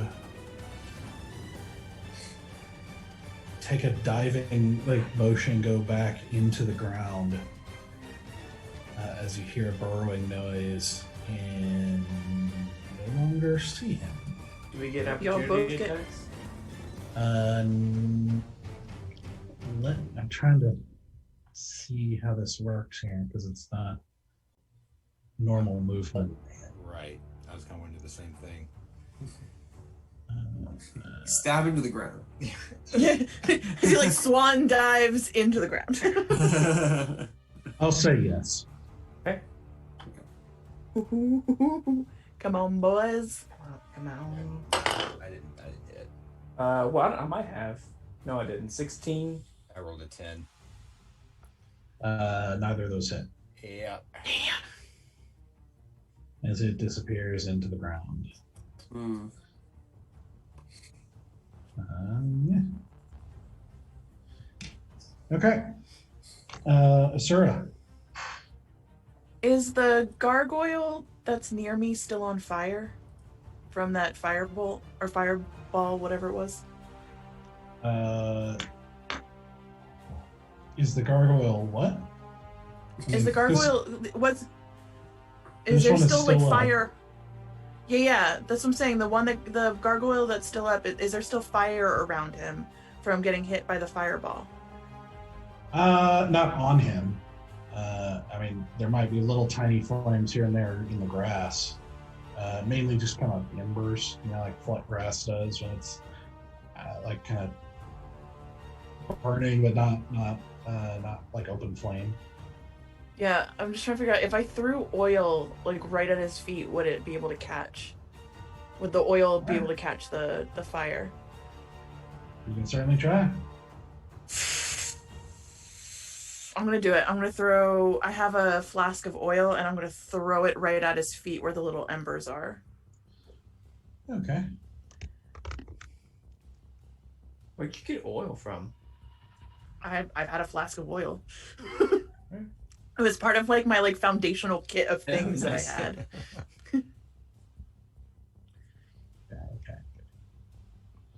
Okay.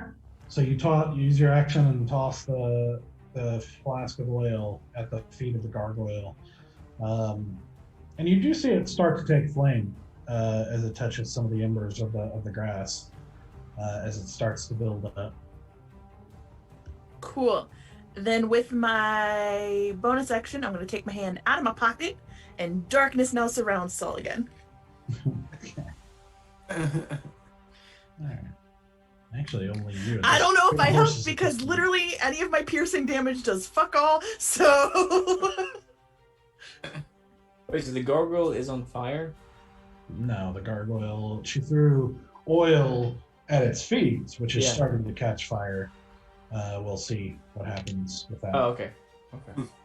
I don't know. That was all I could think to do. Good plan. Bear. Alright. Alright. I'm going to do this, but my question is it a bonus or an action to do a wisdom perception check? Basically, I want to check where he is, because I have advantage on that, since Hunter's Mark. Oh yeah. Let's see. That would be an action. That'd be action. Mhm. Alright, so what do I roll? Perception? Yeah. Roll a perception check. Okay. Yeah! Natural 20. Ha! Yeah. Okay. Okay. You sense him under the ground over by Stoic. Okay. As a bonus, can I speak? Shit. Yeah. I shout over at Stoic. The dwarf thing is right below you, Stoic. And then What? It's like you're like Kevin Bacon in Tremors.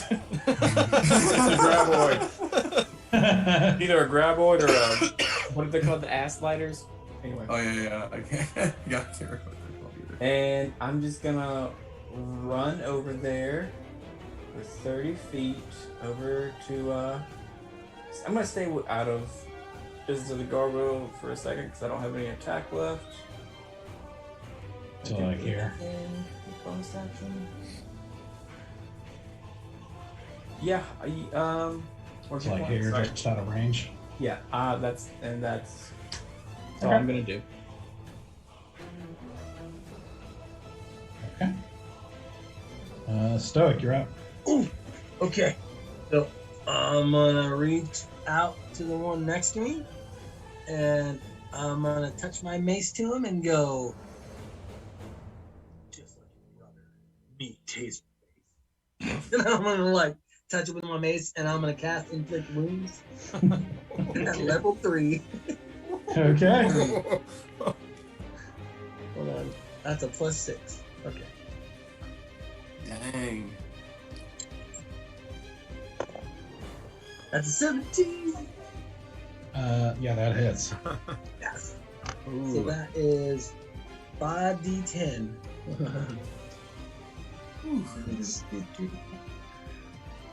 New favorite spell. No kidding. Get. That's 2 10s. So that's 20. And a 1 and a 9. So that's 30. And then 8. 38 points of damage. Good Okay. gosh. And for flavor wise, can it be like an electrical pulse that inflicts damage coming out of the mace? So it looks like a taser? Sure. Yeah, it's sort of like it's not like normal lightning though. It's like a divine kind of white lightning. I'm totally cool with that. It just kind of What? crawls over, and you just see cracks appearing with like light in it under this thing. There's that same like little explosions going on across its body as it lets out this kind of grinding growl of pain. It's looking pretty rough. Bonus action. Spiritual mace. All right. Yeah. Oh crap, I love my dice. That is 19. Did you steal Tara's dice or something? Y'all all stole my dice. It's just been this one. Like this one die. Non-stop. Man. Thank you for your sacrifice, Tara. Yes. Mm-hmm. Mhm. Let's see what that is. So that is a 1d8. 1d8 plus 3. That's 7. 7 damage. So you let out, you swing the mace through the air, just jacking it up in the jaw, and you just see like stone just spray out into the air as you take off basically the bottom half of its face, and it falls apart into piles of Ah, Hell yeah. Nice. Very nice. So that's your turn. Very nice. Cithras? Unless you want to move. I don't want to move, but if you would allow it, I would just shout out, "Your gargoyles are dead. Give up." Okay. you're going to stomp that in like Morse code. But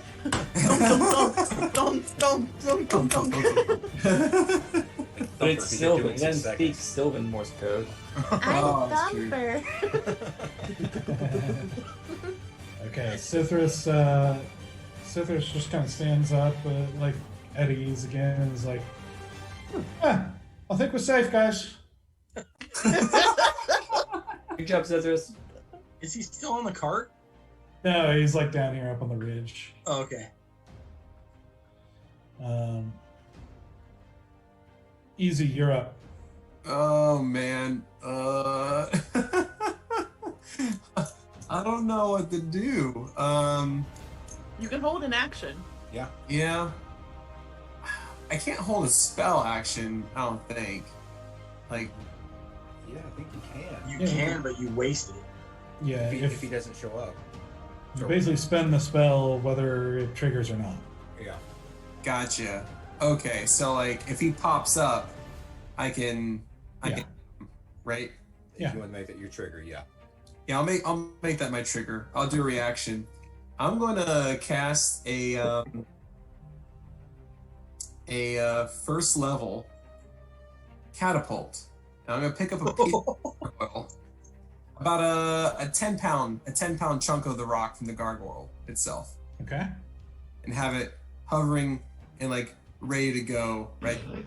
I'm kind of like swinging it around, like above me, just a little bit, just have it like ready. No. So 5 pound, you can do up to 5 pounds. Oh yeah, sorry. That's first level. Sorry. It is 5 pounds. So it's a 5. Yep. And I'll just kind of sit there with it ready to roll. Okay.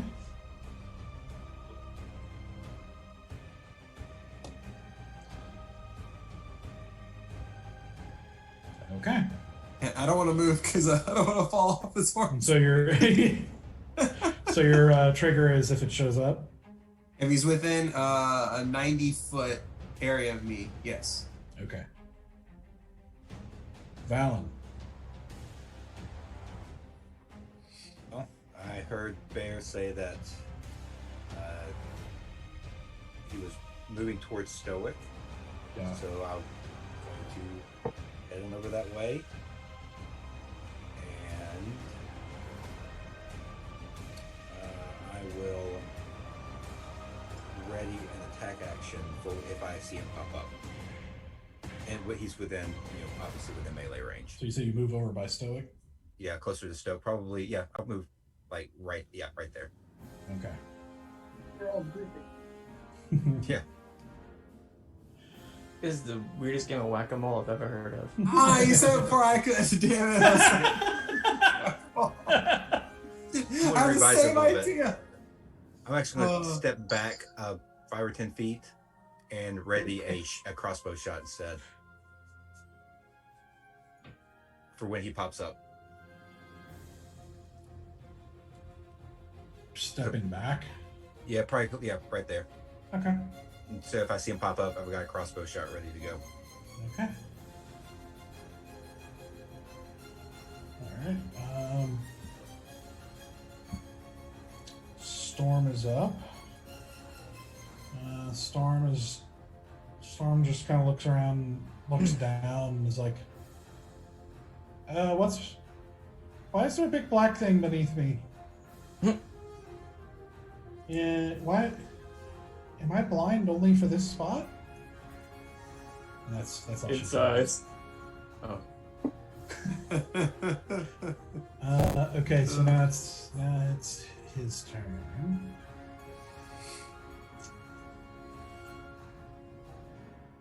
So, what he is going to do?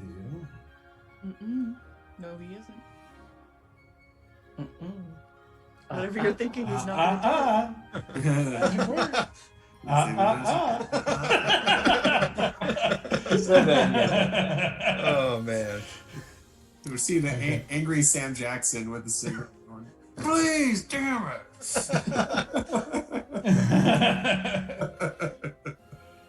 About the only time you ever hear Sam Jackson choose to use the more peace, like the non-cuss word. I'm so tired of this hacker crap. Sam, you let us down. Come on. Yeah, that's true. Okay, so Hello, you Fruit's hear. feeling there. So you guys hear a rumbling sound underneath the ground. You're not quite sure where it is, but then you hear it moving north, and then you see up here, bursting out of the rock, up here. You see the creature burst out of the side of the rock again, and he takes. Let's see. He's gonna do. Uh-oh. Do easy and I get our attacks. Yes. Reactions. Yeah, easy go. You go first, bud. Okay, so he has to make a dex save of 15. Okay.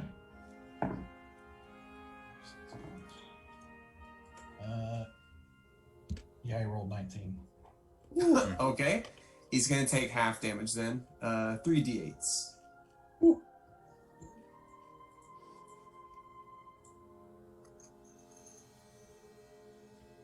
All right, he's gonna take half of 17.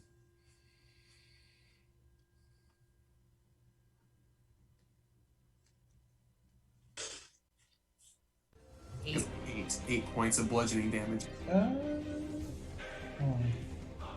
He's round down. Yeah.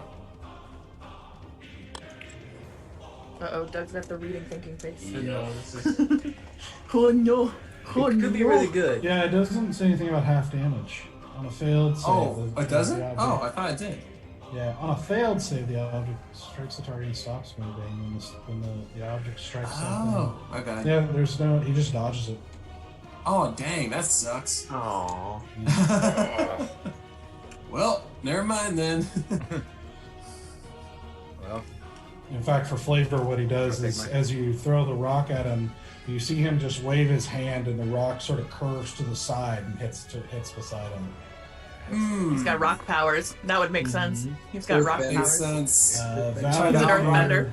I try to outrock the rock guy. you can't outrock. You could never outrock the rock. Yeah, outrock the rock. Nope. Right. All right. Just like Bear tried to do with the stone giant. You guys keep repeating this. Yeah. Listen, we don't learn from our mistakes. We just Nope. get more exciting about how we manage them. We're flashy All right. about our mistakes. So we're now doing it while flying on horseback. Yeah. Entertainment value. That's All what right, we're failing with style. Exactly. Valen, we're going to fail. Valen, do you want to so- shoot your crossbow? Yep. What was that? Okay, I rolled a 21. Yeah, that hits. Okay.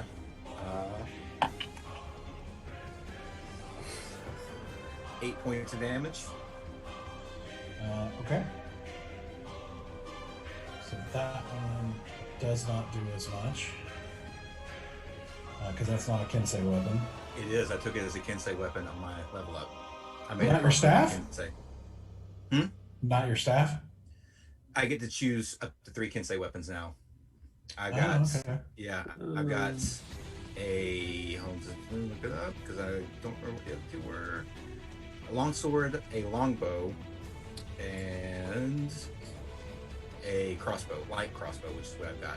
The quarterstaff is just a monk weapon. Oh, it's not a Kinsei weapon? I thought it was Actually, a you know Kinsei what? weapon. It may not be actually. You know what? That would affect your Yeah, stuff. yeah. I didn't think about that. I was thinking of it as I was mixing up the monk weapon and the Kinsei weapon. That's my bad. All right, I'll keep that in mind for going forward. Sorry, that's my fault. Okay. I mixed the 2 up. All right. So, just to balance out, you die. That seems fair. Okay, Yeah, so I yeah, have my just new a new character ready for character. next week. Yeah. Just happens to look exactly like Valen, but with correct stats. Valen only Um, confident. Oh. Okay.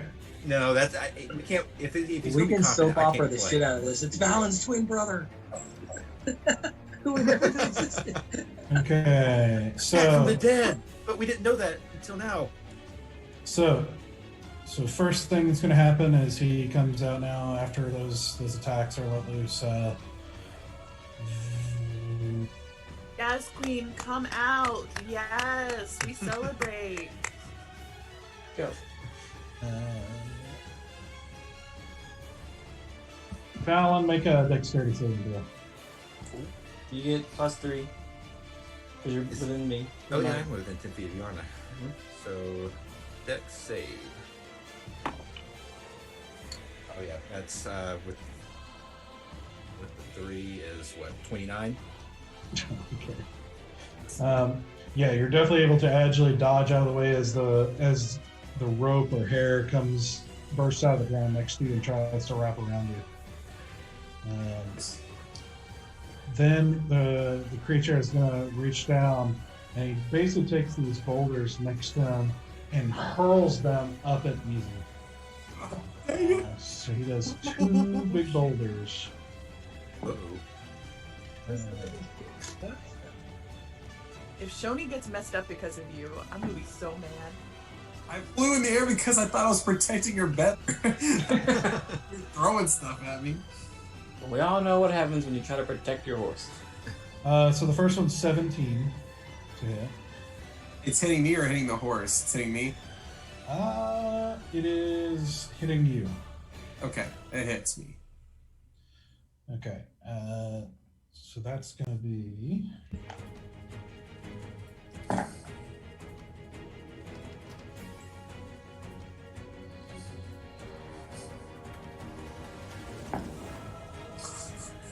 Just 2 rolls. 23 points of bludgeoning damage. Woo! Okay. It's a lot. That woke me up a little bit. Wake up! Like, Wake up, little figure. Get hit in the face with the effing boulder.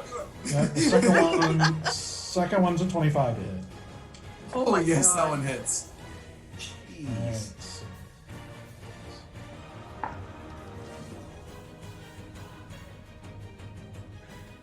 Oh no. You Oh found no. 26 points of damage. I'm down. Well, I'm down to 1 HP. Oh my god. Oh my God! How high are you? Oh my gosh. I'm Very 30 high. feet in He the is air. so I'm 30 high right now, you guys. 30 I feet. got it. You're 30 feet. Okay. Oh. And I want you to make an animal handling check to see if the horse freaks out Holy even nuts. further as boulders are being thrown at it. Gosh. Tony Pony, come on. I don't know how much. Holy nuts. That's Okay. So what? That's a 4. Oh no! I love this game. The dice giveth. The And the text dice taketh taketh away. Now it's starting to look more like my normal here. Okay. Looks like I'm falling off this horse.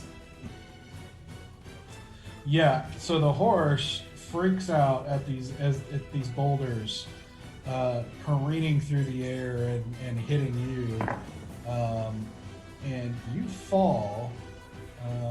You're kicked off the horse 30 feet through the air, With 1 hit point.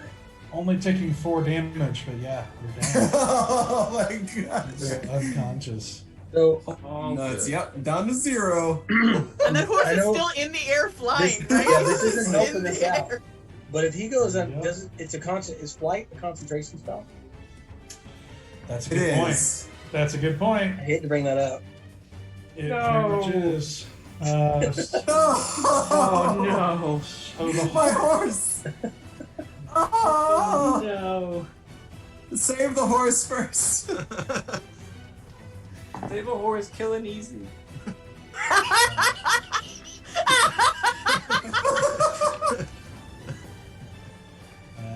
I got it. See what how many hit points it has here. I think it has like 300. You know, 13, just all the hit It points has a in the million hit points. It can Yeah. never die. It is perfect. All right, so 13 hit points. It falls 30 feet and takes 6 points of damage. Lucky the rolls are really low on the damage here That's a too. lame duck. Yeah, no And you kidding. definitely hear some cracks as the Yeah. horse poor horse. starts limping and lets out a really horrible scream. Well, to be fair, you don't hear that easy. Yeah, I'm not like a light. Tara can take a dude in the woods and hand him a dagger, but a little bit of glue and she's gonna lose it. Listen, I don't mind castrating a human, but Well, when a horse is slightly injured for any reason, shape, or form, I am not okay. Oh my. speaking goodness. of Ashura, turn. In the darkness, Yeah, you didn't have to see that. So in the It's darkness, true. you just, you didn't even know it happened. yeah, you I hear heard a it. horse screaming. oh no. Yep. Yeah. Yeah. Yeah, the darkness doesn't cloud out the sound. That No. sound. Oh, I don't like that. I don't like that one bit. I'm gonna put silence my here, hand back so. in my pocket so that the darkness disappears. Cause I don't like that sound.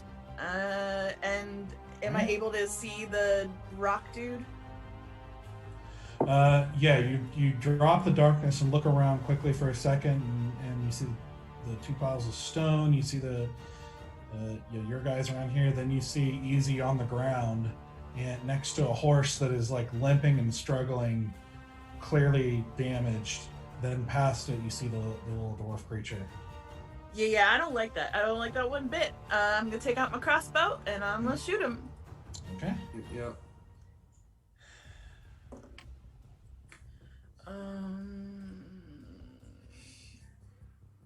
17? That barely hits. Is he currently engaged with the horse? No. Oh, I was gonna ask, do I get sneak attack damage because I was not visible and then suddenly I was visible? Do I get sneak attack damage for that or no? Because it's like being hidden. Yeah, you didn't use the hide action though, and That is he knows, that something's in there.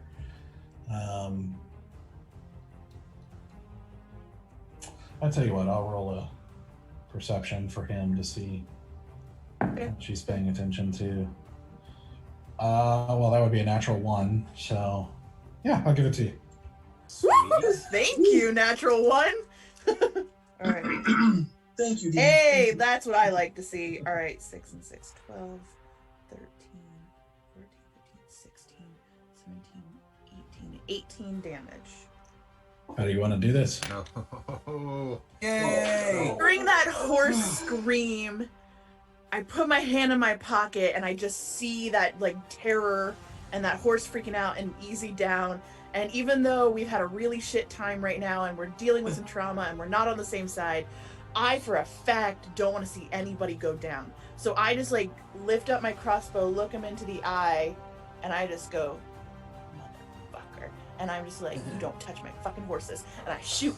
And I send it right to his fucking brain. Yeah, you can touch easy, just not the horse. Yeah. Yeah. Fuck up easy, I don't care, but don't you dare touch Shoney Pony. My Shoney.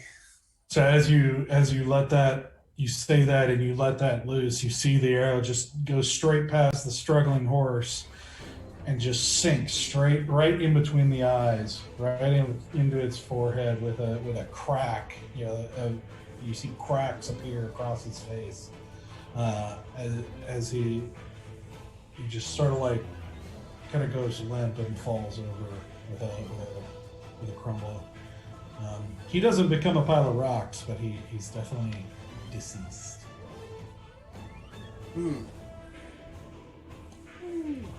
We did it. Yay. Shake off darkness off my ring. I immediately run over to Easy. Okay. And I'll rub my hands together and place one on the side of his ribs and one on over his heart. And I will cast Channel Divinity and go poof. Clear. What are you doing? So what's your max HP? Max HP is 50. So you get 25. I get 25. Nice. Dang. All right. I get 25, and when I wake up, I say, "Oh, it looks like rock beats easy." Oh, it's gracious. Jesus. I went up a level. I can do that shit twice now. Oh my gosh. I have 2 Channel Divinities. Oh my god. One of you better put some healing hands on that fucking horse, otherwise I'm gonna be livid. Oh. I can heal the horse, but can someone heal me? Ooh, after that, I'm gonna be like, woo! And I'm gonna go to Bear, Bear, Yeah. come here. Yeah. And I'm Okay. gonna just go boom, and I'm gonna pop him too. With a giant jolt of Channel Divinity. Yeah. Woo! I want to do the forearm fist bump too. Yeah. I can heal you up to 25 as long as that's not over half of your hit. No, it's not. I'm Okay. 58. Yeah, I'm 58. So that is more than max. Half of your total hit points? Correct. Wait, what now? 25 is less than half because he's got Yeah. 58. Yeah. So- That's making Okay, sure what so yeah, so you're good. You're good. It's either 25 or half of your total hit points. Okay, it's 25. I'm the only one out here with 25 being more than half my hit points. This is true. So then, after Stoic heals me, with a jolt of energy, I walk over to Shoni, calm her down, and I'll heal her for 6. Okay. Make an animal handling check, just for that good. Guys, I have -2 animal handling. Oh no. Sorry, guys. Did he roll in that one? Did he roll in that Horse one? just Better. straight up kicks him in the face. It's a 2, so I got a 0. Oh, nothing on it. That horse just straight up just gets him right in the face. I didn't realize that changed when I went up a level. You guys heal half your hit points because I can heal for 30 now, Oh, wow. or half your hit points. Sweet. So So 58 would be 29. Oh, okay. Yeah. Okay. So same thing with easy. I don't know what your max hit points is. It was 50, so I got 25. Yeah. Okay. All right. Well, Bear, as soon as you touch the horse and let the healing energy through it and everything, you see it start to struggle away from you. And as soon as it starts getting healed, it just starts running into the woods. oh no! It doesn't get terribly far, but it definitely gets like 40 feet away. But I did heal him, right? Yeah. Okay. And it stops. So, friend, ally. And I'm gonna go run after my horse. Okay. Speaking like different German like lullabies to it. Okay. Like Fearless or something. It takes you a couple of minutes, but it being familiar with you and Right, yeah. your methods. I'll give it a couple apples. You're able to finally get it calmed down. All right, and I'll bring it over to Bear, I guess, or Stoic. I'll bring it over to Stoic. Yeah, well, I mean, I'll take him, but I don't know why. I To would heal, like to to heal him up. He needs to be healed still. Oh, I already healed him. She's Oh, fine. you did? Yeah. Oh. Yeah. Yeah. My I bad. would like to, however, search the body, the dwarf body. Okay. Make a investigation check.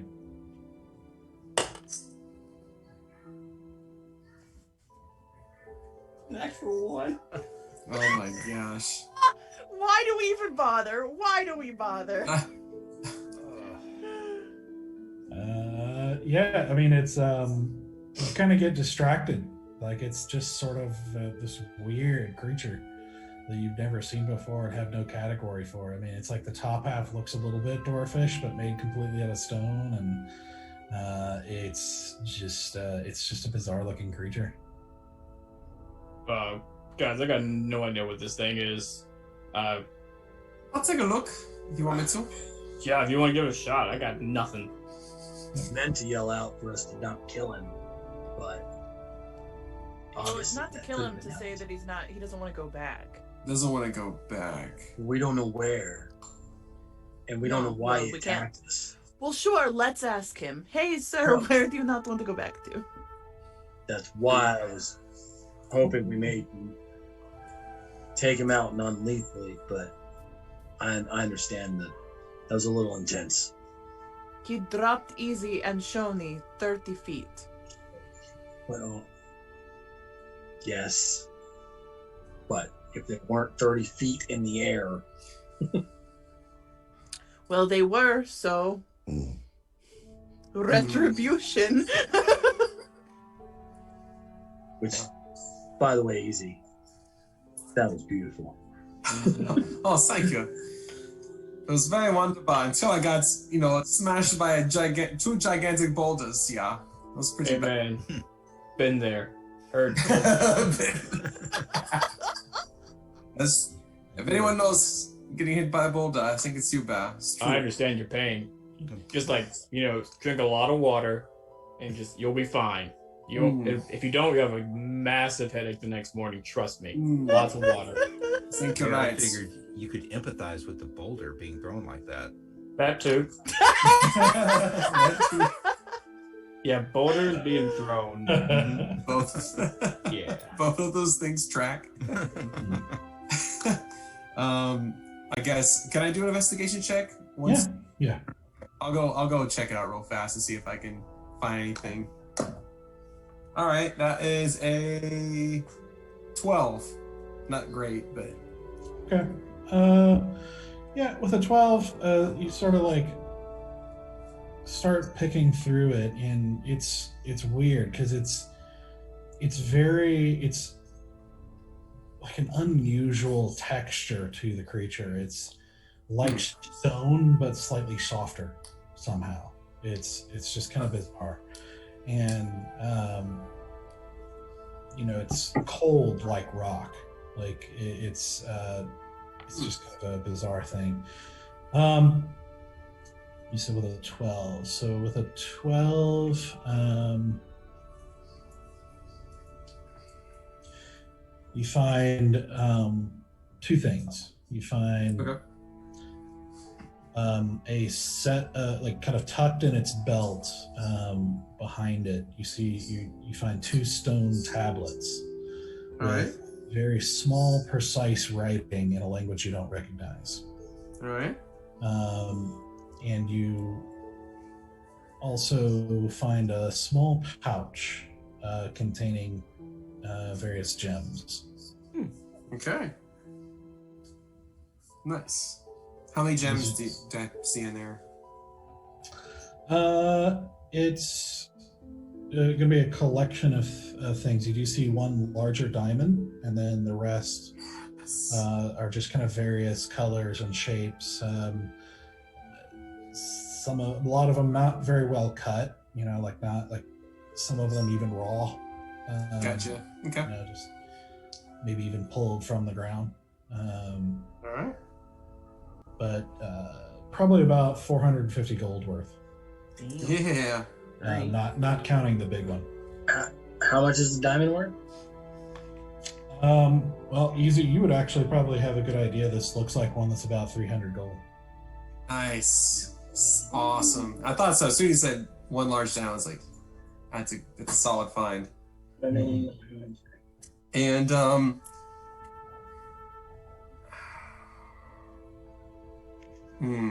gonna go ahead and cast Identify. I'm gonna use another pearl and identify the stone tablet. I guess I'll choose one of them. I would say as you're handling it, it doesn't seem magical. Like it does seem. Oh, okay. Okay. All right. Then I'll hold off on that. Wow. What language is it written in, Easy? Would I be able to tell what kind of language it is, not actually read it, or just I have no idea? Make a history check. Yeah, I'm good at those. All right, that's a 26. Ooh. Okay. Yeah, you're pretty sure. One of the things I'm really good at. Yeah, you think you've seen it once before in one of your classes. Pretty sure it's Sylvan. Sylvan. Oh. Don't our friends speak Sylvan? You're right there. I'm gonna bring over to Cythrus. Cythrus, can you take a look at this? Can you read it? Reading. I just don't. I mean, sure, I guess. They don't eat in the Feywild ever. I mean, yeah, we do. It's just not my, preferred thing I want to do.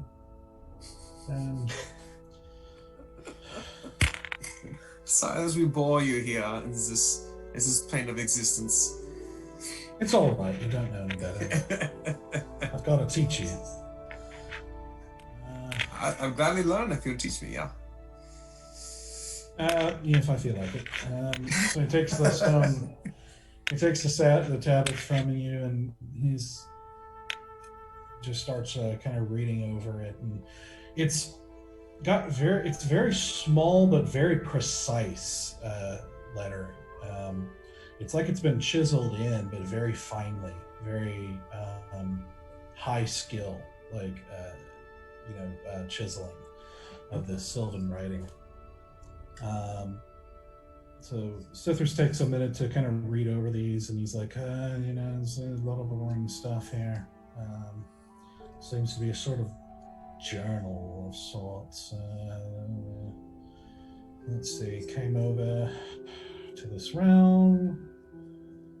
Somebody found him, he made a deal with a merchant to come help find diamonds more effectively for a while in the mine, but one of the overseers saw how valuable he was and decided to hold him in captivity past the agreement for their deal. He manages to escape, killing the overseer in the process, and is on the run. And he knows he needs to attack anyone he sees since he's being hunted.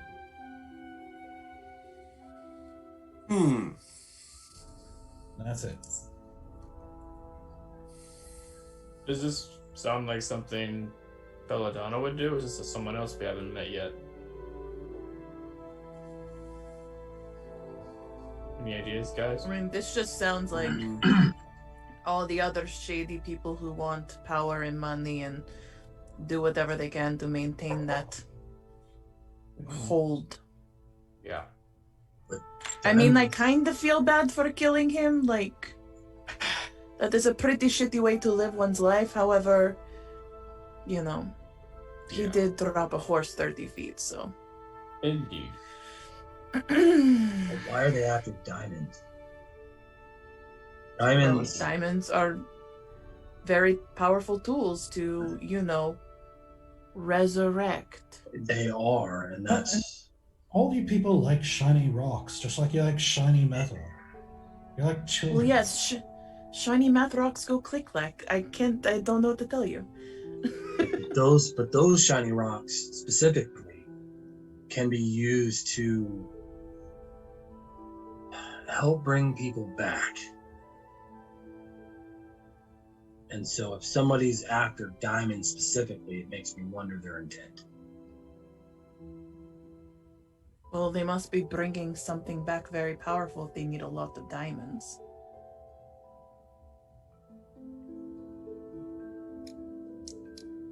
But that's not... I don't know a lot about necromancy, but I don't believe it works the same. To bring back the undead and to bring back the living are two very different things. The diamonds are only used to bring back the living. Well, maybe they're trying to bring back something living then, instead of something dead.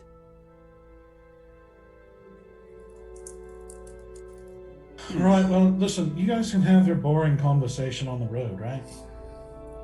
I guess. Yeah, let's move on, yeah. Yeah, just give me a minute. Please, like, we should be almost there by now, right? All right. By almost, you mean many more days? Yes, we are almost there. I want to check on Keshi. I want to check on Keshi and Horse.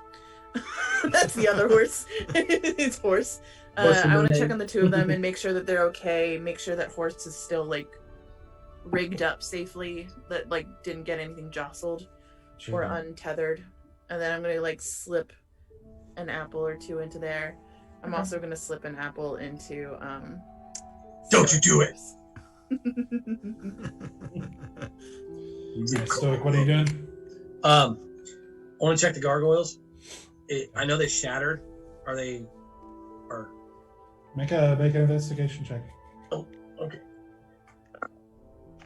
11 plus 0. That's 11. We are not observant bunch. Yeah, No. seems to be a pile of rocks. Which is fine. I'm not trying to find anything off of them. I'm hoping that like a face or a head is intact. No, it is just a pile of just completely fallen Like apart pile of rocks.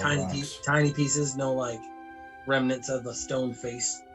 Yeah, the impression you get is that it was sort of formed out of rocks and just sort of reverted to its original state. Oh, Sorry. I really wanted a stone head. Yeah.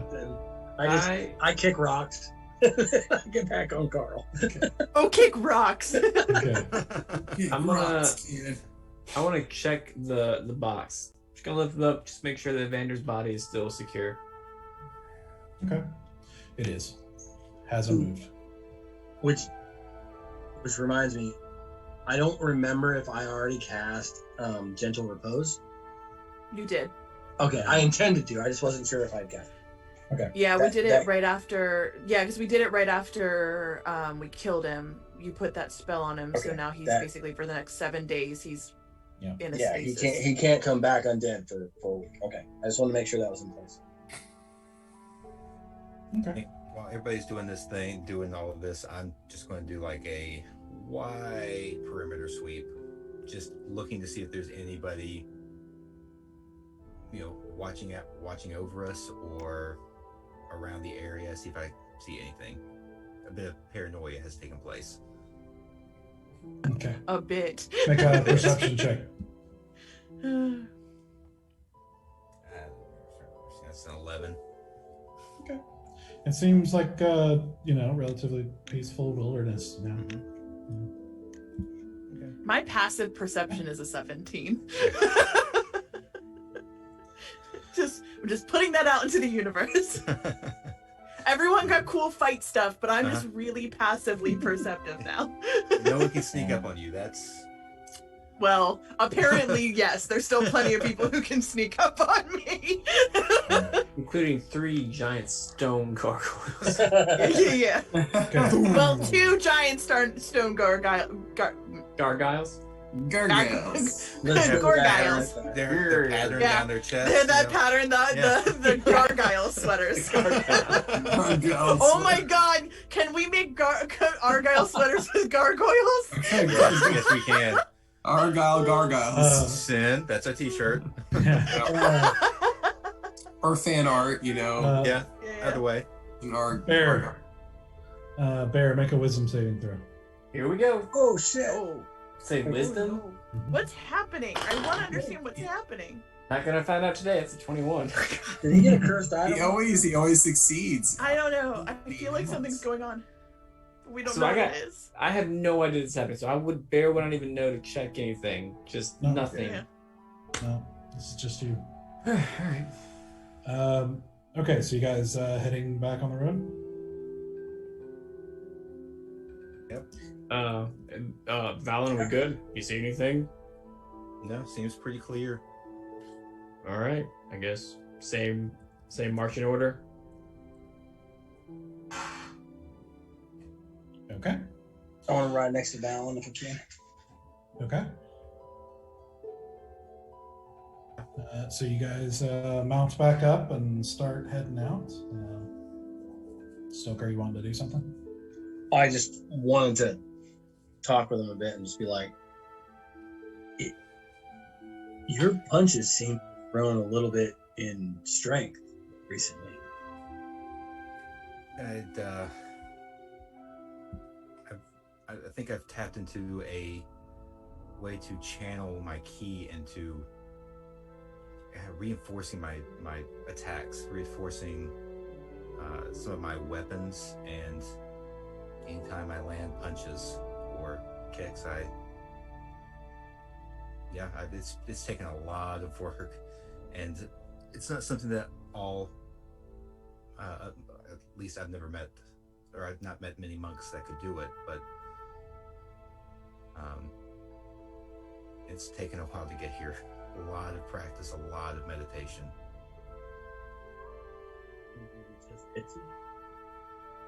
Sorry, didn't hear you. Do you think maybe it's because of Ixie? I don't know for sure, because it's something that we teach, that's taught to us in the monastery, is how to channel our ki into those types of punches. But again, it's not something that's learned overnight. It's not something that you just do it a few times and boom, you have it. It's something that takes some people months, some people years to learn how to use it. Ixie she could have had something to do with it. I'm not going to throw that out, but I tend to lean a little bit more towards practice and discipline for this one. Glad you figured it out, because unless we were fighting squishy people, kind of worthless. No offense. It had not escaped my notice that we've had a few fights here recently where I was less than effective. So I am very relieved to have figured this out. I think that some of the fights we've gotten into here recently have helped kind of give me some motivation to really try to get this down, especially as we go after some really powerful magical people. I'm glad Ixie could help you with that, the way my god has helped me with my powers. Yeah. See that mace you're rocking right now. Yeah. And I hug it.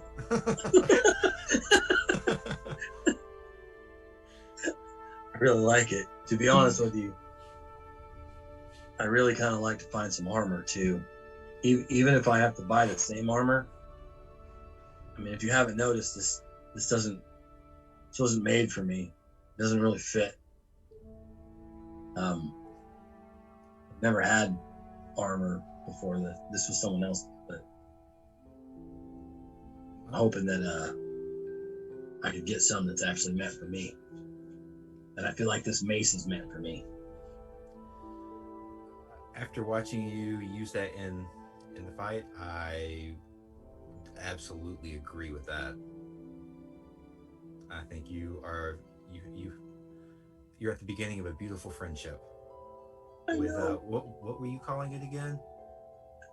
Taser mace. Taser mace. It seems like it stuns everybody that I hit it with. I mean, that's a very interesting name, and hopefully it lives up to the namesake. Glad. Well, glad to see that you're hitting harder. And hopefully we'll be able to get you some armor that fits really soon. Thank you. Because we're a family and we need to protect each other. Agreed. We seem to be going into some really deep waters right now. Deeper than scary. It's scary enough, deeper than what we've already been in. And we may really only have each other to kind of rely on, to truly rely on. So, looking out for each other is important. And I just kind of enjoy the silence afterwards. Hold my mace a little bit. Stroke it. Sneak a few little kisses every once in a while when Valen's not looking. Yeah, well, Valen says that, and Storm just goes, "That's really sweet." That's my girl. That's my girl. All right.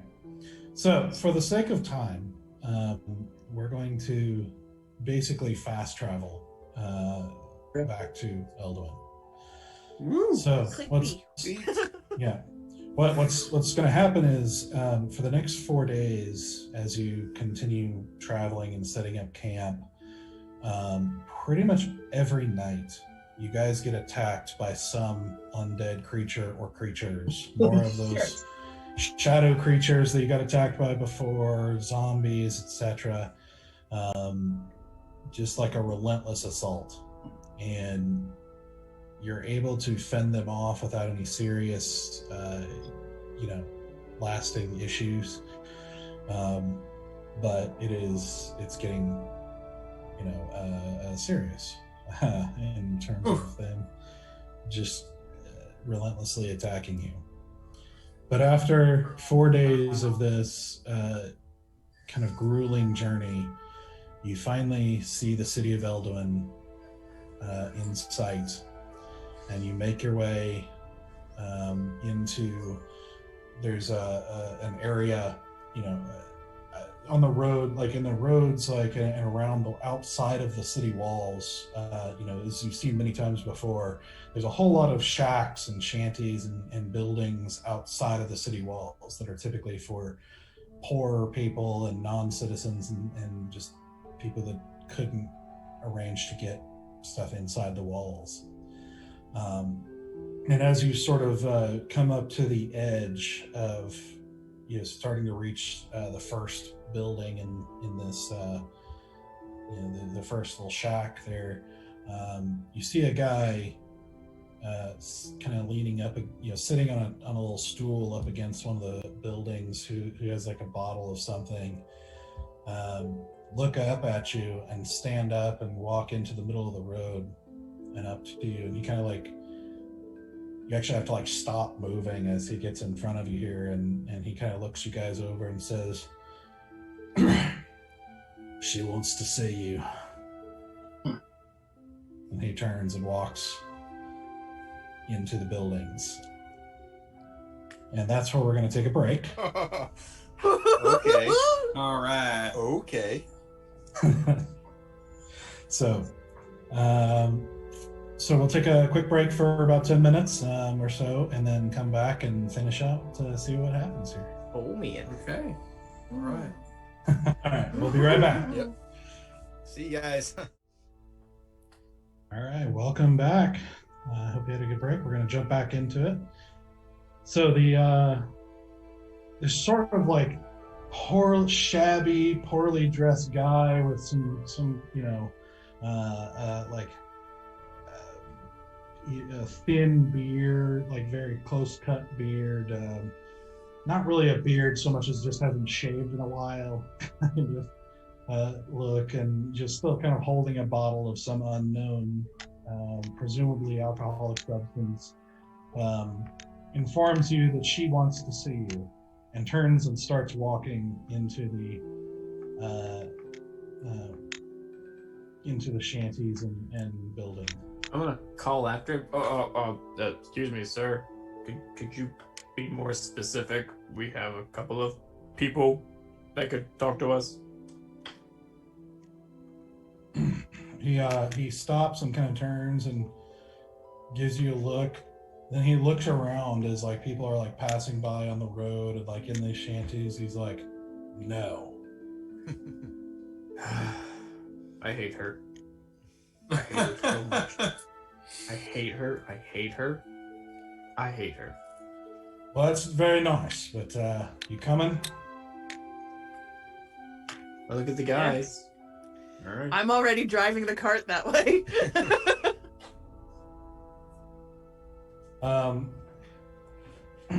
You reach a point where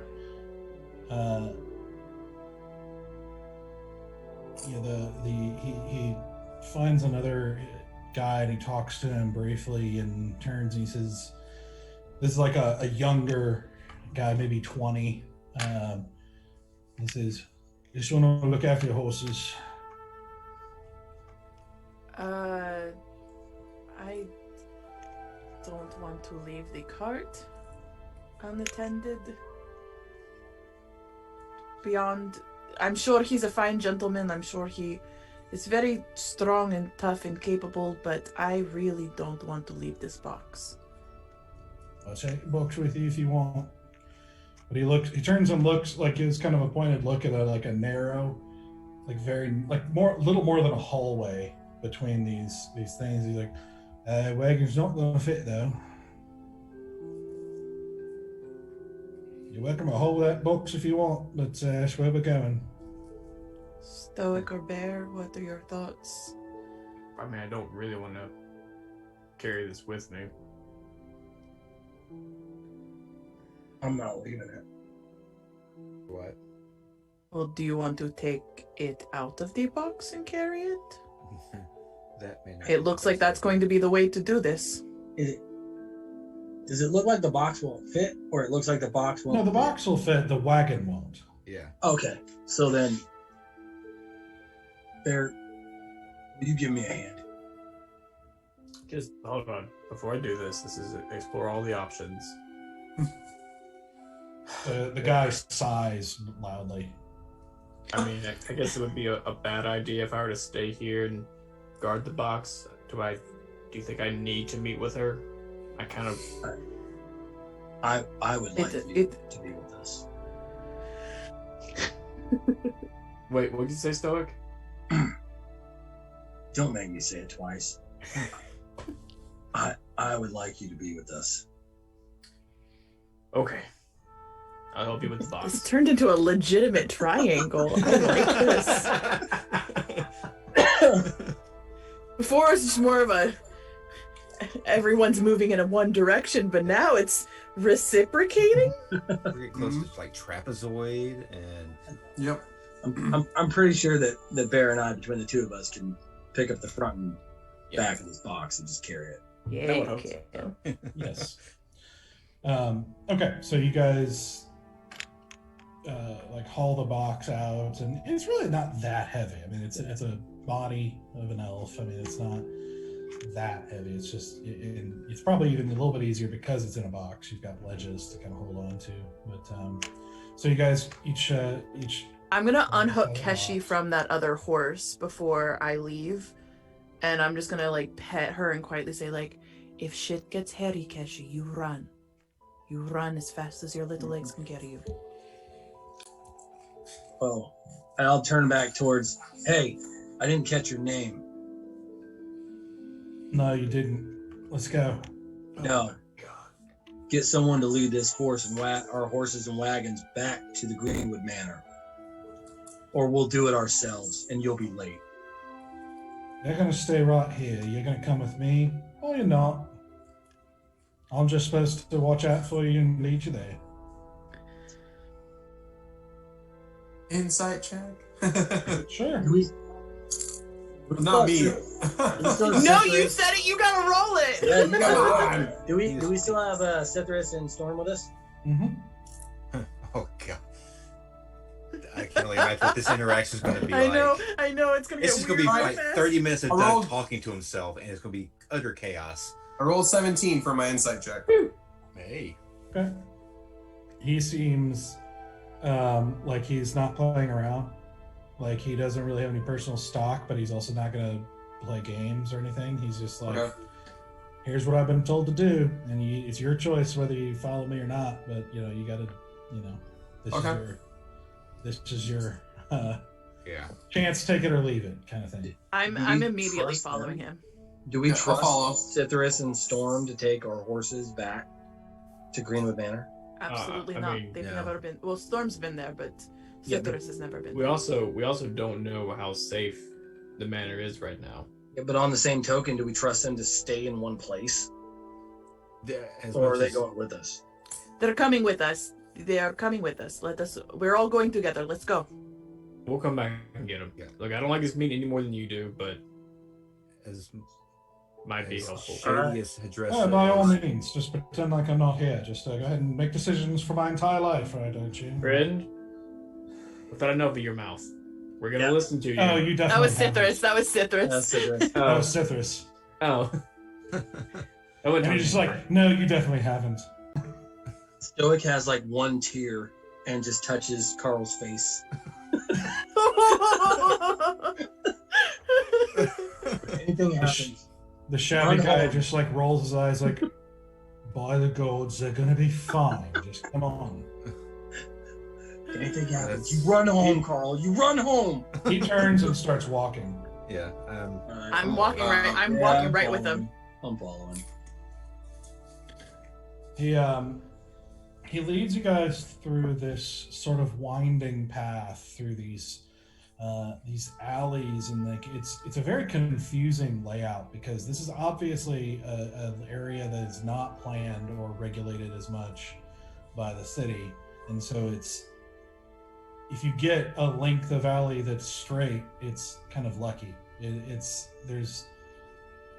It just seems like people have just kind of built things as they wanted to and as they found a spot, and it's just sort of grown out from there. And so it's kind of a very hodgepodge maze of these kind of poorly built buildings and shanties and such. And he eventually leads you right up, actually next to the city wall and up around to where the river that goes through the city, kind of like basically a corner where the wall meets the river, or at least really close to it, and kind of walks into an area where it sort of opens up just a little bit, and seems to be just like a very tiny little square, if you will. And there are kind of open doors from a number of different directions in this square. And you immediately see, those of you with dark vision especially, see that these doors are, it is dark, like pitch dark inside, and you cannot see into them. Yep, And sounds about right. As you walk into the area, the guy nods and then leaves, and you see over in kind of an area that's covered but open, and going straight through to the river on the other side, you see the silhouette of a woman walk out, and you see the figure of Hadressa walk out into the light, as you see again that graceful, unnaturally graceful walk with tight fitting charcoal jacket and like buttoned up the side, and tighter fitting charcoal, like matching pants and knee-high leather boots, and her kind of somewhat stylish wide-brimmed hat. Her Carmen Just Sandiego hat. Low, exactly, low on the eyes. Her again, and it's been a while since you guys have actually seen her, and you are once again all just sort of struck by her just presence. In her eyes, these silver eyes that just seem to see through things, and you just again feel it in your gut and in your heart, like what it feels like to be looked at by this woman. And these steel eyes again set in this sort of like olive skin of what you guess is maybe close to middle age, but still kind of young looking skin, with strong cheekbones, giving her sort of a strong, mature beauty that is pretty striking, with the long, curly black hair. As she steps out and says, "Even the tiniest of sparks is capable of setting a nation on fire, and you are striking the tinderbox everywhere you go."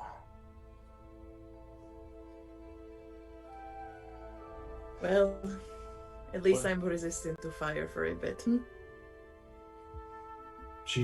Her eyes look over to Cithras and Storm, and she gives them both a very kind of pointed examination, if you will. And you see her eyes just narrow at Cithras a little bit, and she says, "Before we begin, know this. There is nothing you can do here that I will find funny. Are we understood?" And you hear Storm just start to go, "Oh, man." But she's cut off. She's cut off as Cithras puts a finger up, and he's like, "Of course." With just a little bit of a bow of his head. Okay. The fuck just happened there? Oh, damn. Still don't give a fuck. Nope. Patience has run out. Hadressa puts her hands behind, kind of folds her hands behind her back and looks at you guys and says, "First, I have a question for you all.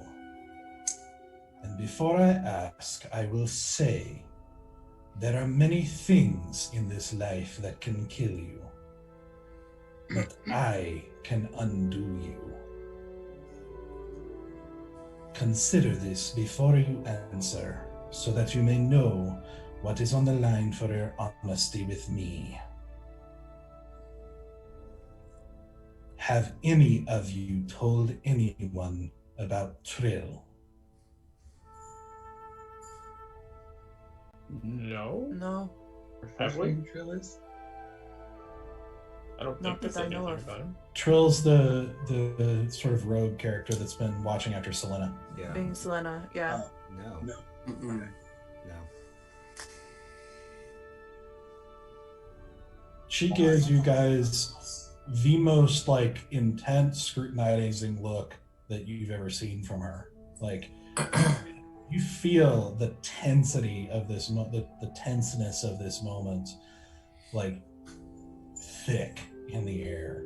Like you get the impression you feel like you're standing like under a sharp blade or something. Like you're just, it's a very dangerous situation. And then she says, somehow they knew of him and the girl. They knew what to look for. They knew his description. This has not happened in years. I want to know how. So do we. You promised us they'd be safe. And they are. Where? It is my understanding they have already told you of their incident, being attacked by the undead. Yeah. Yes. Somehow, they knew what to look for. I am going to find out how, and anyone responsible or even distantly linked will long for the worst day of their life until then, for it will seem sweet in comparison.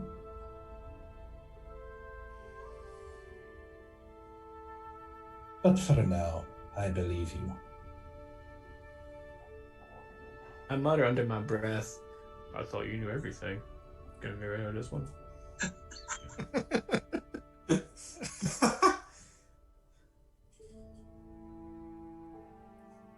For now, I do not advise entering the city without disguise. What is going on in the city? Everyone seems a little shaken. Much. In regards to you, there have been hearings in the courts. Debates, with many saying that you should be held on trial for what you have done. Many that say you should be rewarded, and some say you should simply be questioned and decide from there. But this debate is only at the upper levels.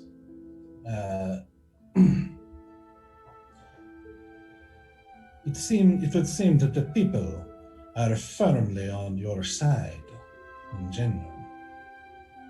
It would seem that someone has been seeding them with rumors and songs of your deeds. And she turns to the side and gestures, and you see coming out of one of the doorways.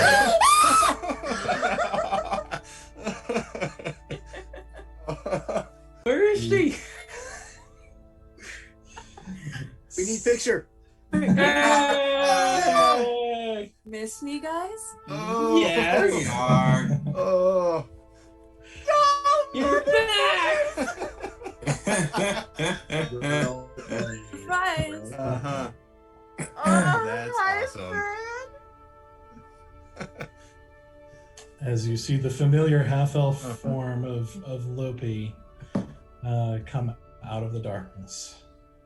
Oh shit. Hello, everyone. You Oh missed me? shit. Oh, Was that a sir reacting to, or was that I thought you would be happy to see me. We I haven't am- seen each other in months. What, months? A month? I don't remember. Name? I have no idea. Yeah, it has been a while. Loki, How- it is how- an absolute pleasure to see you. It's Yep. Do you need synonyms? Because I have plenty for pleasure. Synonyms? No one. Synonyms. I would prefer some synonym rolls, but you know, if you've got synonyms, that works too. Hi, How- Loki. How have you are been? How are things? I've been great, but you know, look at my face. I got a cool new scar, and she has like, you see, it's healing, but it's a wound that really goes into her hairline. Like, roughen up, okay? But she's wearing the cool purple jacket that you found with her in the dragon lair. She's wearing the necklace with the dragon tooth on it. She's just, you know, a little bit roughened up, but she's still colorful. Stoic is just very somber and looking between Loopy and the box. Yeah. Nope. Same here. It is nice to see you again, Lopi. I'm super happy. I was waiting for so long. I heard so many stories. I said so. And then I look at Hadressa because I'm not sure how much I can say. And I'm like, yeah, it's great to see you guys.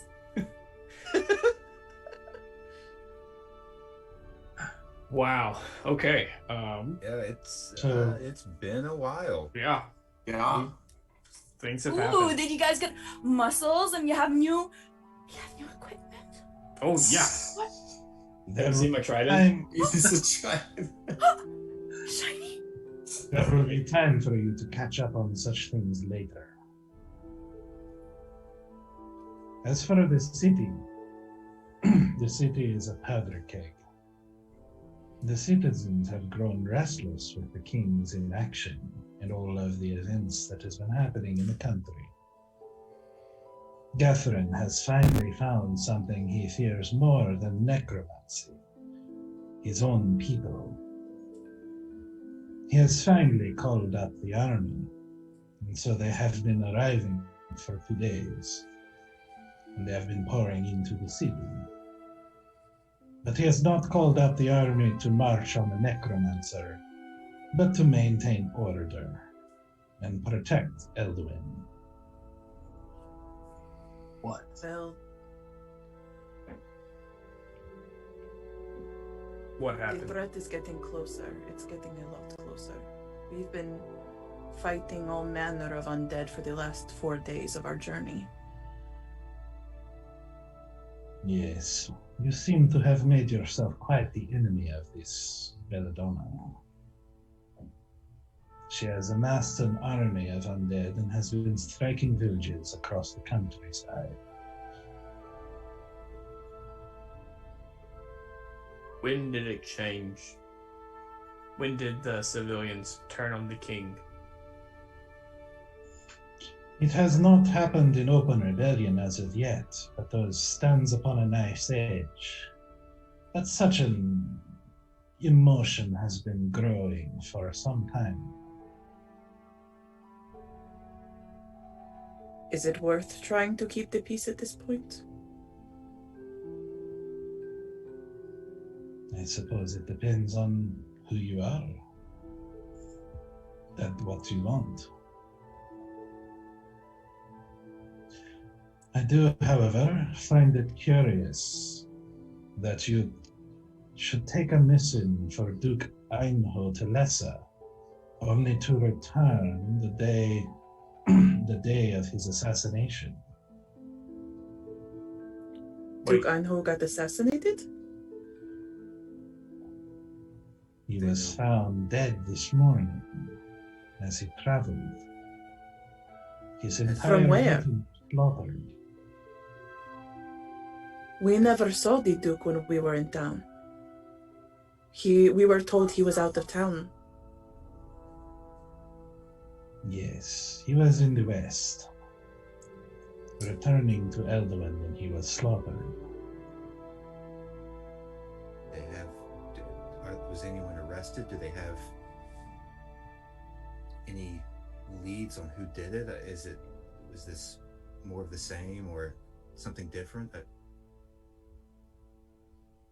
This only happened this morning, but they did not leave any survivors or any apparent trace.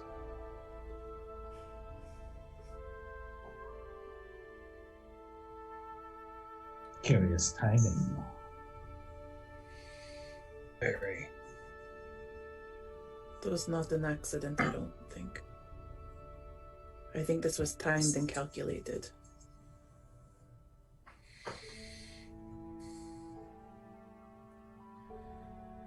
How was your trip to the south? Productive.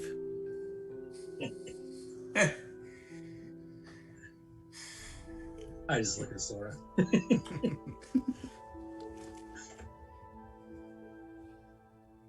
You said we're wanted in this town and that we shouldn't be out without disguise. What are the uppers discussing? What do they think that we did?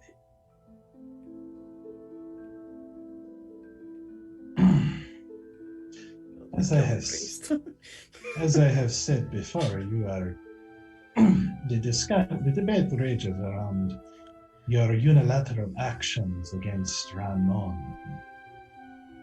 Then you decide to kill a criminal underlord, which, though many do not miss him, it is still a murder. Still a vigilante action in some people's minds. So, But again, this is only the debates of nobles. Or at least I should say some nobles. Others, such as Greenwood and Interest, have taken up your cause. and are they winning? That has yet to be seen. The courts do not move fast with such things. And they are distracted by the impending chaos in the city. By attacks of the undead. These two. But we are also in a very unique position because we are the bridge between the people and the nobility. For we are defenders of the realm, but we have moved outside of the traditional channels. If we are deemed a problem by the nobility, the people revolt, even more so than they already do. If we side with the nobility, they could think that we are not there for them. We are in a precarious moment in time. How do you choose both sides? Keeping the peace so that the powers can turn their attention towards the actual problem, the real enemy.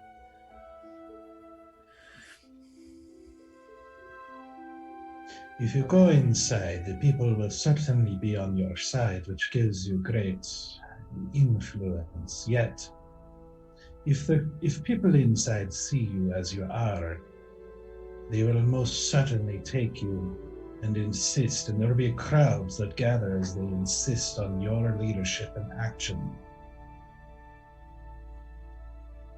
It will certainly embroil you in this political debate, one side or another. So it depends on what you want. If you are here to overthrow a king or to lead a rebellion, that is, then you simply have to walk inside the city. But if this, and she sort of looked at Cethras and said, "Is who I think it is," I believe you have another task at hand. We need to get him and Selena together, for he can take her to the Feywild. I would never have said a word about Trill or Selena to anyone. I want to see her safe more than I have ever wanted to see anything in all my life. Well, that is a lie. But it is high on the priority list.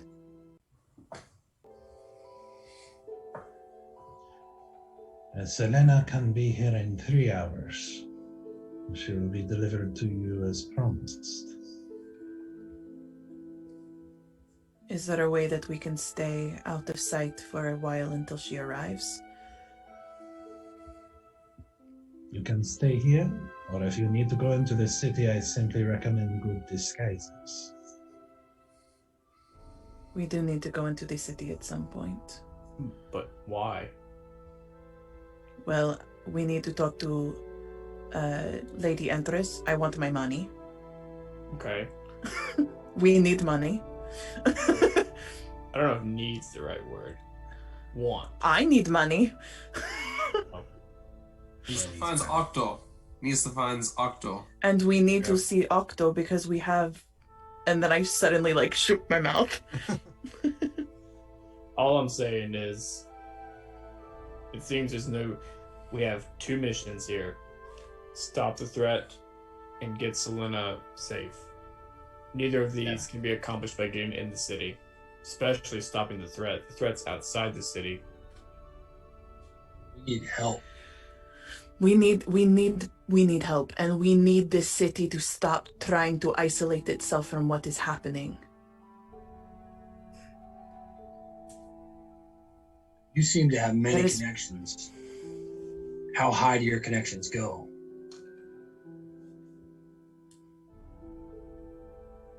I do not care for local politics.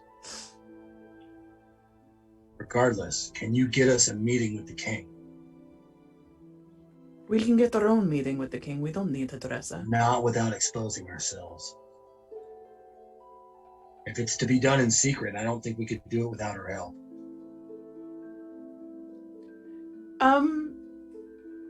Easy. Yeah. You gave the king an acorn. Oh, shit. And I gave him the magic walnut. Yeah.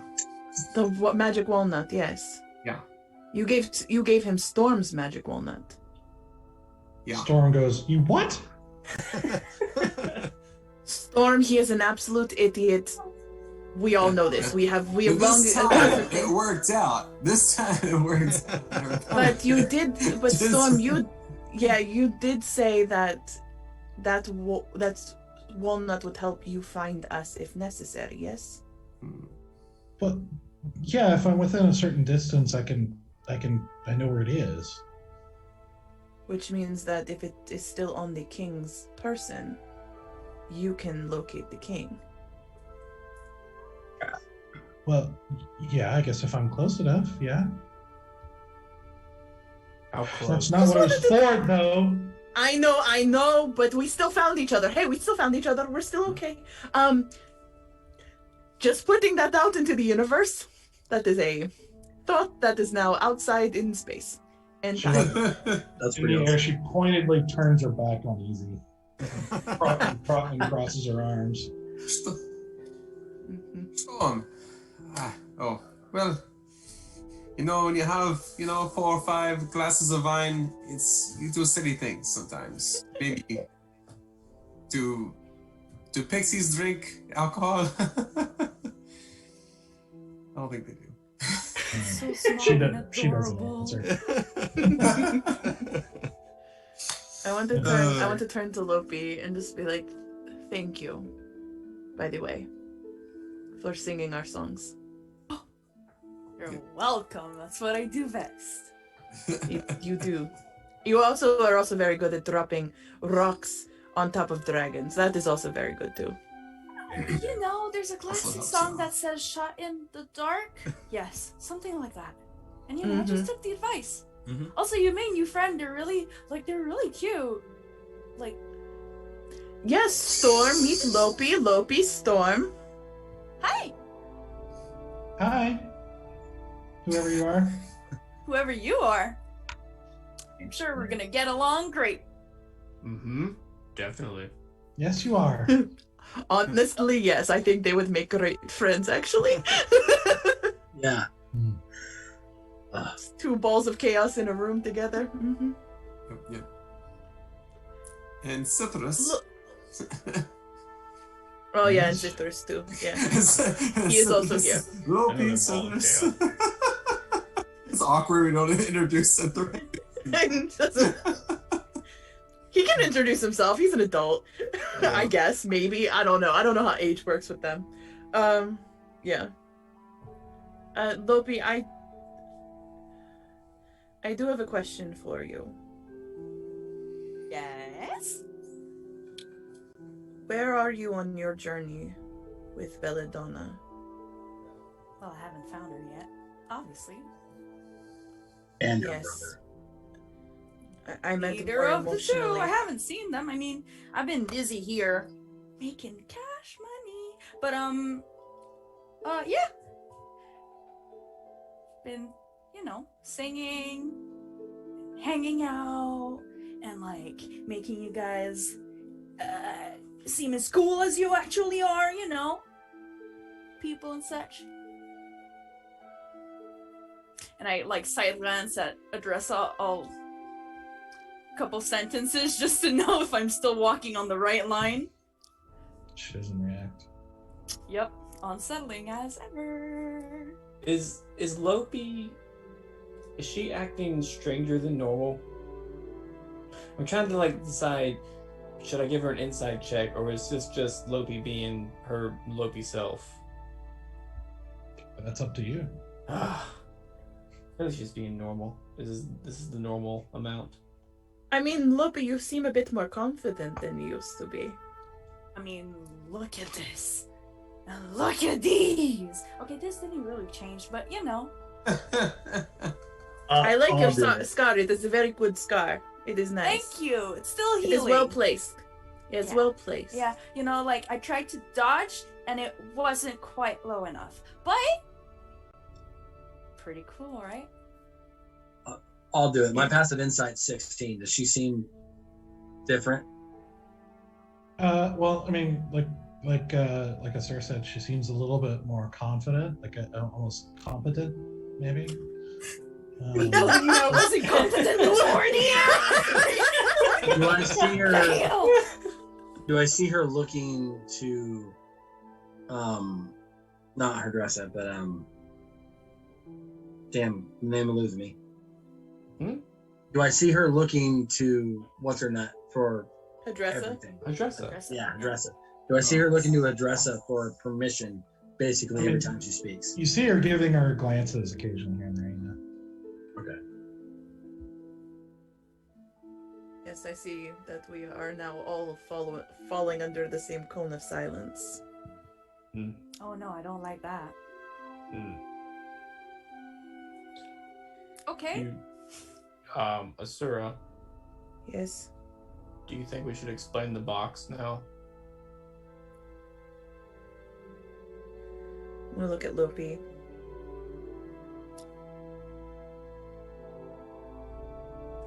I'm very sorry.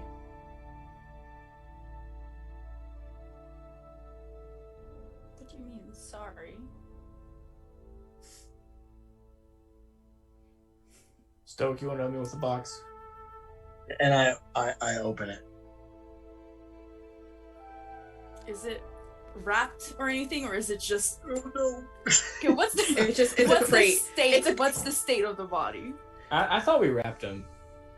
The body should be good because I did the gentle repose, so it shouldn't be decaying either. Yeah, I think we Is actually that how did wrap gentle him repose up. works? Let me just I check. could be Is it confusing it with my cantrip, so I don't know for sure. I don't think. I thought it just like held it in like a stasis, like for 7 days. Yeah, that's what I thought too. like Well, then it's about 5 days old. Then You're right. it's a ripe body. protected from decay. Wow. Okay, then it is a pristine body from the Yeah, moment it of is its like death. Like- fresh. Like it just died. Yeah. Yeah. He's just. I don't know if that's better. So Like, officially awkward instead of 5 days Like, awkward, you know? is it cut up? Is it like No, so they completely naked? What's the state of the body? so Lope Still you dressed. Still dressed. Yeah. Full dressed, of course. Lope, you look inside and you see kind of crumpled in the box, like in kind of like twisted because it's like a crate. It's not like a coffin. You see the sort of matted, long black hair and the familiar form of Vander. You hear like a gasp, and you see her like reaching down trembling hands towards the body and just lowering to her knees and just like trying to look at the like its face, his face, and just shaking and unable to see or like hear anything else in that moment. And kind of like to confirm something, she's gonna try to look for his hand. and see if he still has the friendship bracelet that they had from the troop. Oh. Because she has a matching one, and she wants to see if he's still wearing it. He does not. Okay. She's still gonna like. But it is very clearly him. Yeah. There is still like, she didn't see him as a bad person up to this day. She never saw what he did or whatever, so still very, very, very dear to her. And she just like take his hand, still shaking and like, cupping it to her face, kind of like trying to ground herself. And she is speechless. And if you try to talk to her, she will not respond. And do not try to touch her.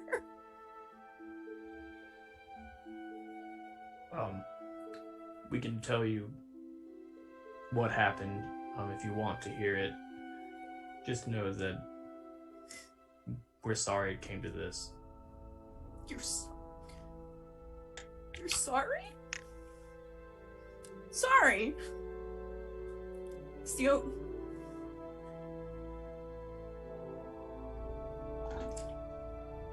Yeah. I didn't get to talk to.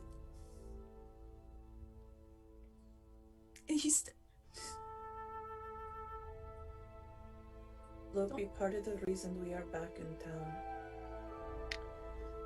is because we would like to speak with him. Speak with him? With a corpse? We think that perhaps one of the members of the Children Order has the ability to speak with the dead. You didn't want to talk to him before he died? There was no talking with him before he died. He was of a mind that was nothing but killing. We were inside of a room where there were cult members chanting something, and they were lighting up emblems, and he was there, seeming to be in charge of what was happening. It doesn't make any sense. I don't think he was entirely in his right mind, but I don't think there was ever going to be a way we could talk him out of it. There was something that burnt inside of his chest that was beyond any magics that any of us has ever seen. It was like an undying flame of nothingness, of pain. That doesn't make any sense. And you didn't see his sister either? Are you gonna kill her on sight next time you see her as well? We ran into Belladonna. Or we believe we ran into Belladonna. Before we killed the priest. Well, just after we killed the priest. She was in a projection. She was not really there, but Thank God. we had come across hundreds of dead bodies that she appeared to know about and was helping orchestrate the collection of these dead bodies. And there are so many more that have been collected since. It is the entire countryside that is collecting these bodies. It doesn't make any sense. They never aspired to rule the country. Necromancy.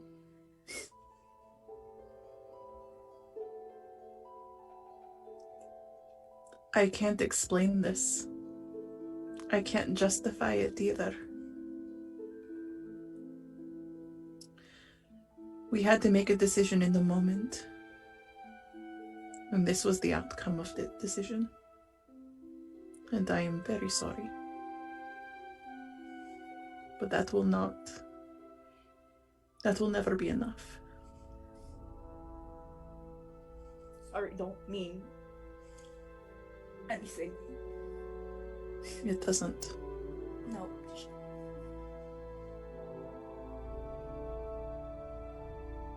Whoever they were then is not who they are now. I can't begin to imagine what's changed them. But what you tell us, and we do believe you, they're not the same people.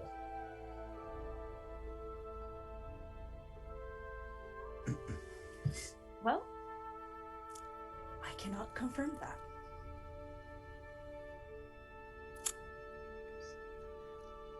No chance to see that by myself now.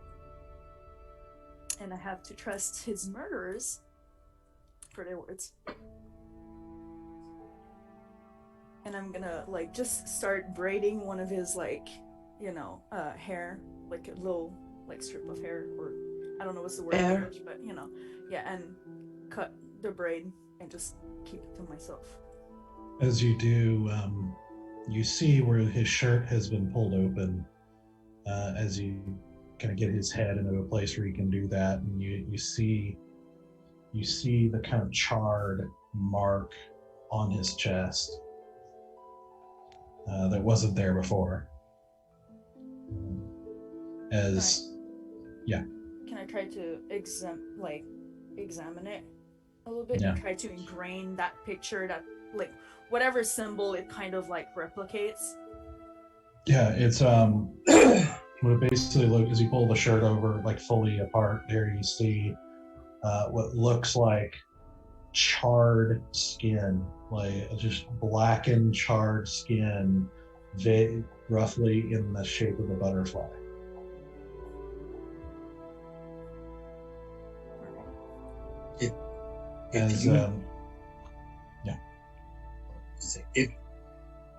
If you could talk to him, what would you ask him? Where did you? Why do you want to know that? There's no use answering the question now. They disappeared in the middle of the night. They left what I thought was our family. We waited for them, and we had to move on. We moved on, and a year later, I get one of this dream telling me they are here. I moved and I abandoned everything else to find them. But would it bring you peace? Find out why.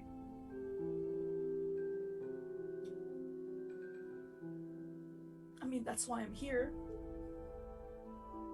In the beginning, to find out why they left.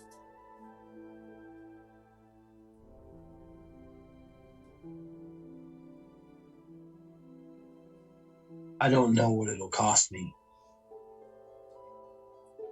but let me give that to you.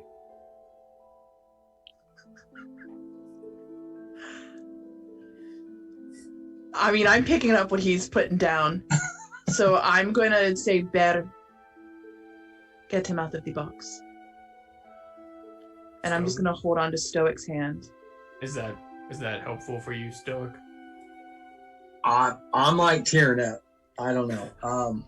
Get him out of the box. What are you guys doing? As you start getting him out of the box, you hear Hadressa looking at you, Asura, and she says, "Tell me of this fire." And I explained to her exactly what we saw happen and the fact that the fires, like, to our knowledge, has still never gone out since we left. And I explained, like, what happened with my glove and, like, what happened when we touched it, when we put our knife, like, the whole thing. Yeah. But I don't explain to her about the dream. I don't tell her about the dream. Okay. Well, you told her about their first dream back the first time you met her. Oh, that's right, we did. So then I do say that it reminded me very much of that dream. And that feeling that came from the dream. She takes a few steps toward you, and even though she's not taller than you, you somehow feel small. As she steps forward and she is just unblinkingly holding your gaze, and she says, "Listen to me now. Should you ever encounter this again in a contained form, you must give it to me. It must not fall in the wrong hands. Do you understand?" Who is she saying this to? Asura. Yes, ma'am. This goes Is from it? all of you. I'm sorry.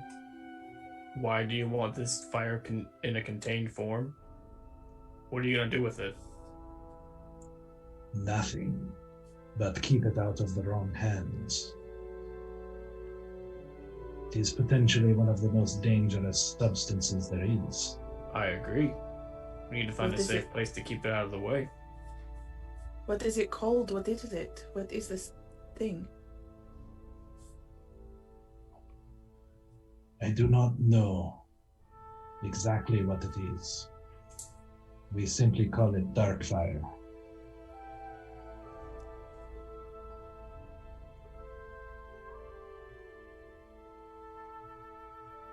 And how do you... There is. To extinguish it.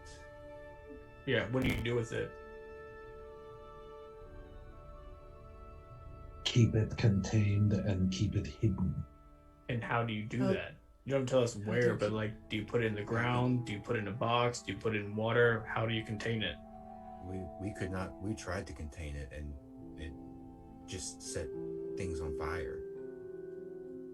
It will burn anything. I do not know how it is contained, only that it is sometimes. I'm gonna point to his body. He contained it for a time.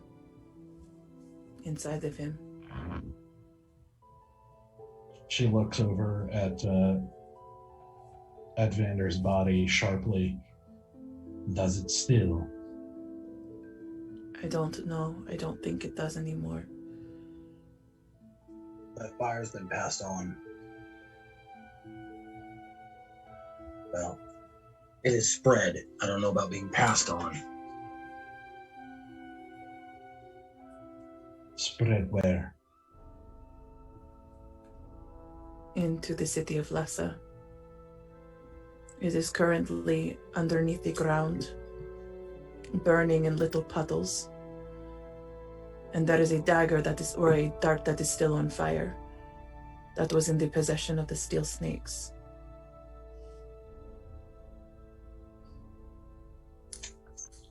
She turns and she looks over her shoulder, and you see a young woman step out of one of the doorways and walk up to her, and you see Hadressa whisper something, and the woman nods and quickly runs off.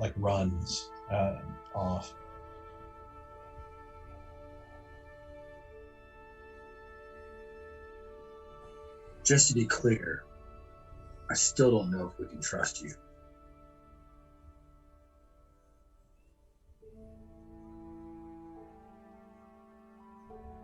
All you need to know is that if that substance falls into the wrong hands, it will be a disaster. How do we know that your hands aren't the wrong hands? Look at whose hands it has already been in, and she gestures at Vander. And I get like defensive of the body, like her, like Lopi's body, like kind of reacts and kind of like put itself in between, kind of instinctively. She doesn't react or even look at you. She's just looking stoic.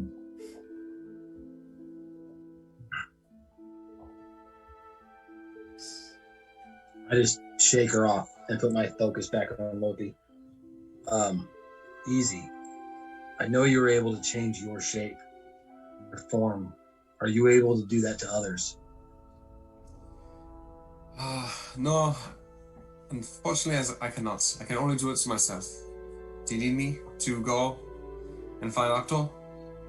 No, it's just... I can ask the questions, but I don't want to look like me, seeing as how he knows me as an enemy. If I could look, I don't know if he'll answer questions asked by others. I've never attempted this before. Maybe if Does he have to see you? Or can you stay behind him? I think that might work. Lopi, if you're willing, I will ask him whatever questions you wish. He will answer.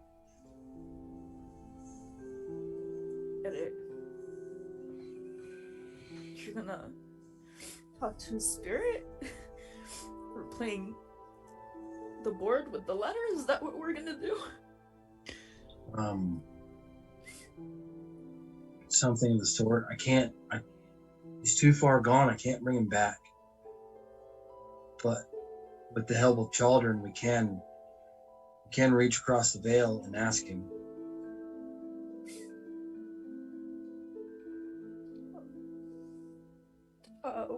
Okay. I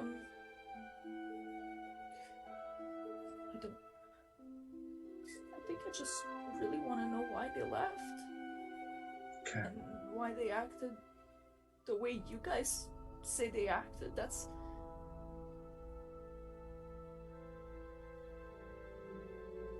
Well, let's find out. I'm gonna tell the guys to get behind the eye line of him so that he can't see any of us. We That all he can need only to see guys. Lopi. Oh, that's about to be gruesome. Yeah. So, hey, Oh no. Stoke, do you have Speak with the Dead prepared?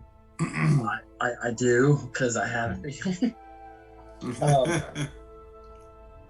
But I was reading it, and it looks like it's the questions that I ask within range.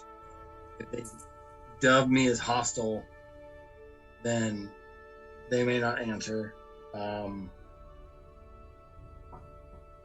So my plan is, it's a 10-minute cast, so I want to set up some candles and whatever else to make it look really nice, and symbols of children will lay out behind him, out of sight. And then I want to have Lopi standing in front of him, so that's the only one he sees. And I'll ask the questions from out of sight. You wanted me to try to perform, like kind of act the question or whatever? If you'd be willing. If not, I think just seeing your face may be enough to put him at ease. I don't know if I'll be able to utter words. I can try. This is so weird. I'm It's for me. gonna come up to Lopi and just like, this is all we can give you at this point.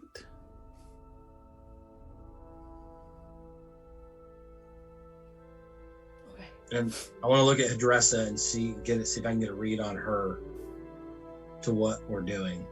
If she's okay with it or flustered or whatever.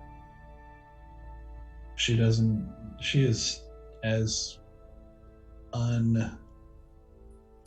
cards close to her chest, unreactive as ever.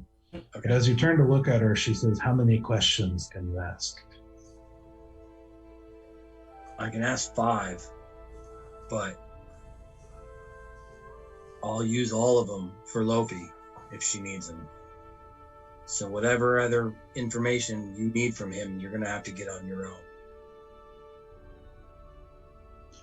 She looks at Lopi and says, "Allow me to ask one."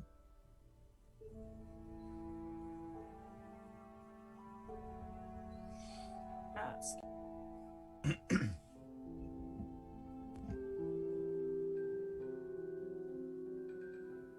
And I'll look to Sora and Easy, Valen and Bear, and just,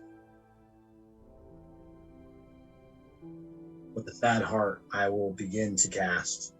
It takes 10 minutes. As you cast, I'm gonna come up to you, just put a hand on your shoulder. I'm gonna grip my holy symbol and I guess like do I can't think of the name of the spell. Basically, I'm gonna like do like a just send my paladin power so you feel it humming through you, basically. I like good voodoo. I will take it. While you're casting, Storm sort of carefully floats over by Lope and just sort of pats you on the shoulder with a small hand. Oh, and I take it back. It's an action. It's not. It's 10-minute duration. I thought it was 10-minute casting time. It's instantaneous. So. Well, we can still be all somber. fancy about the setup and the prep. Yeah. So I cast Speak with Dead. Nobody die. It's my last level 3. We gotta rest. Yeah, we got Nice. several We got rests. long rests before that. It was a couple-day travel. Oh yeah, we did. Okay. Yeah. Yeah. So We were fighting monsters, so I wasn't counting it. fair enough. Fair enough.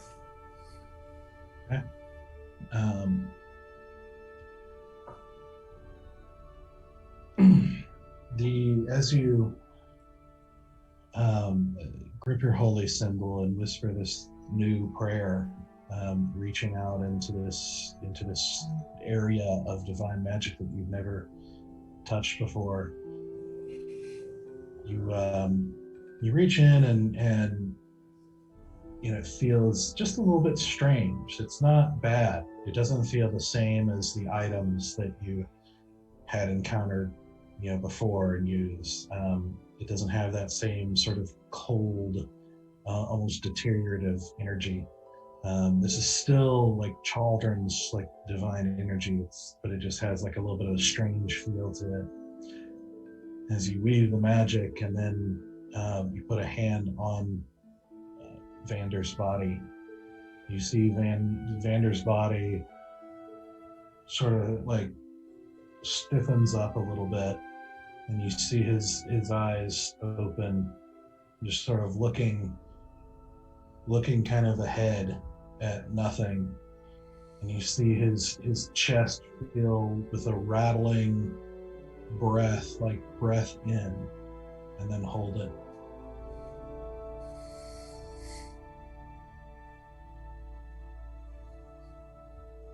Fast.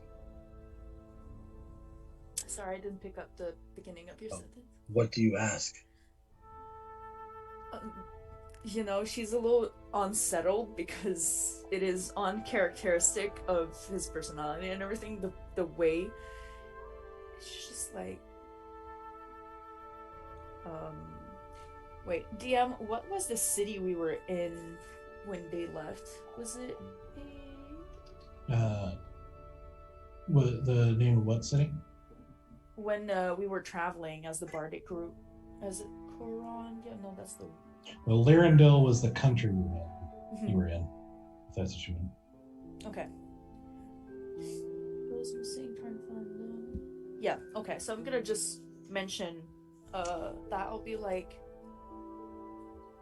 when we were in Lyrandil, why did you leave the troop, you and Bella? And I'll just repeat it. Okay. You see the chest compress as the corpse lets out a "We were taken."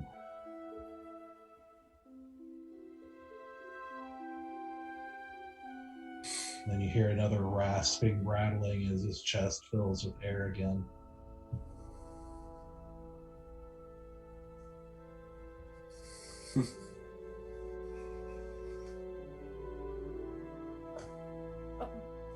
Kind of like look at everyone because she's not really sure. Like everything seems very like, every question counts.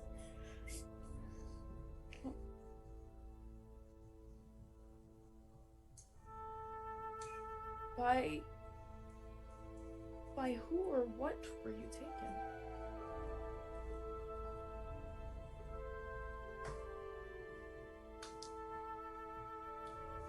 They never told us their names. Plural.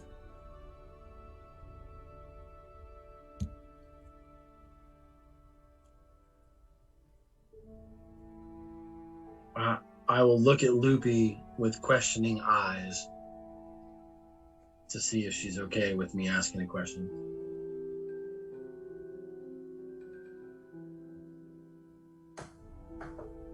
X can go. I was just gonna ask how can I formulate this without this being a question? I was gonna ask about the symbol on his chest. Okay. And I think Boss Lady also wants to go. So I ask, what is the symbol, or what is the fire that was put in your chest? Why was it put there?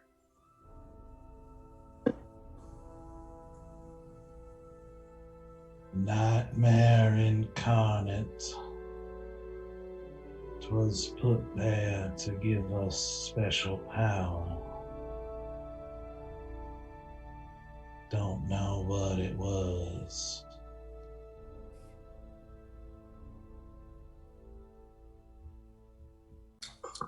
All right, so that's 3.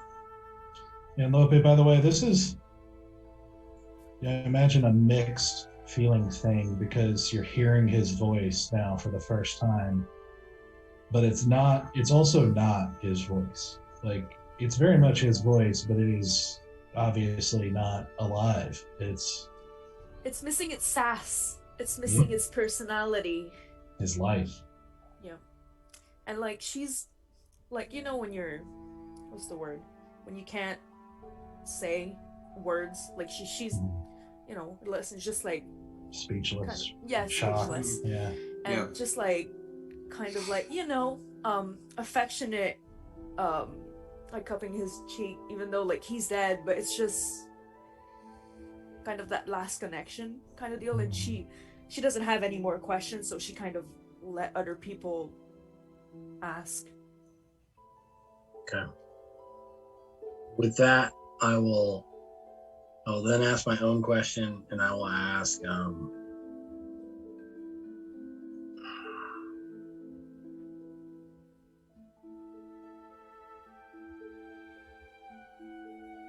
why are you bringing back the dead?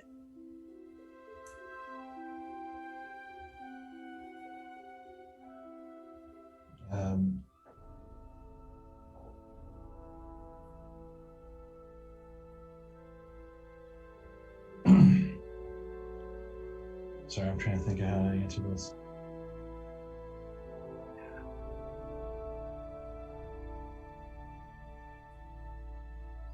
Be cryptic. Mm-hmm. Yep. Don't give him ideas. No. He already knows. Yep.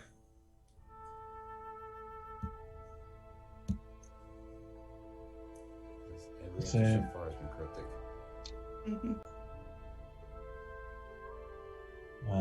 He says, that wasn't my skill. And for the last one, I look at Hadressa. This is the fifth question.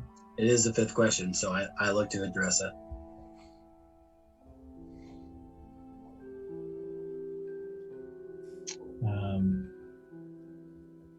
She kneels down beside Lope and looks at the corpse and says,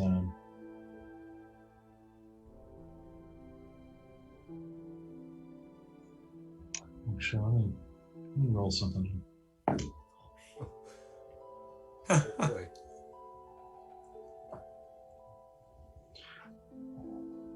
She says,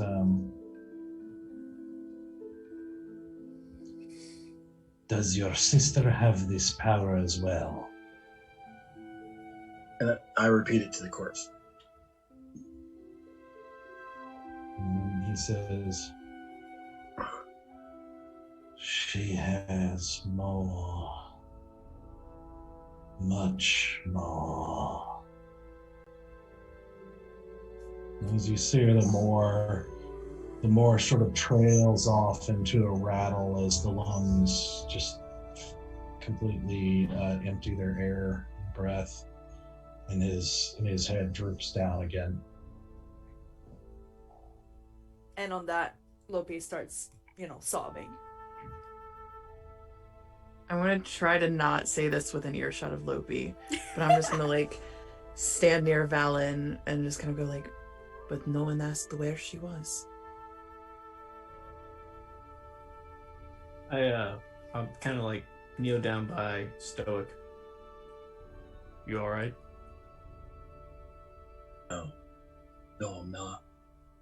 And he's weeping. Oh, baby. I'll just put one arm around you. It's all right, man. You did it for the good cause. We appreciate it. Asura so badly wants to hold him and tell him it's okay, but she has now discovered that he doesn't want her comfort, so she's just stuck there, just she can't give anyone comfort because it's not what anybody wants from her. He just weeps to himself a little bit, trying to hide it as much as possible. I'm not hiding nothing. Bawling my eyes out, I'll make it as loud as I need to. Give a good wail. Yeah. Hadressa reaches, since she's knelt down, she reaches over and kind of moves the shirt to examine the mark on his chest. But then doesn't say anything or react. I'm gonna go move over to Hadressa and be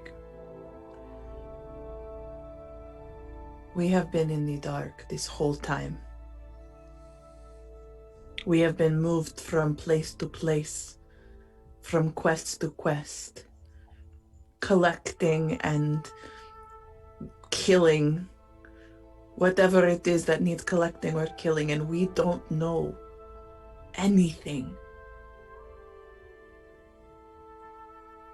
We have been pawns in something we don't understand. And we need to know what it is we are doing and what it is we are up against and what it is our point in this is. We have been very lucky this whole time. Just surviving.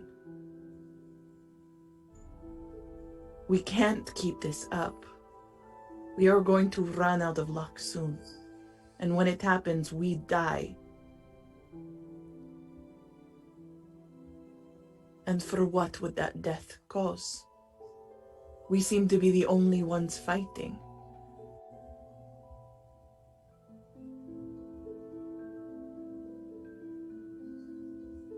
I need to know who you are, what we're doing. And we need the information and the skills to actually go up against this.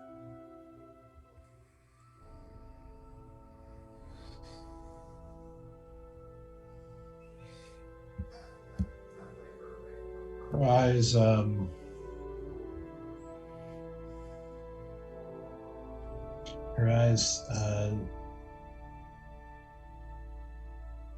stay on the symbol for a while, just kind of examining it, and then she slowly stands up and eyes still on the symbol,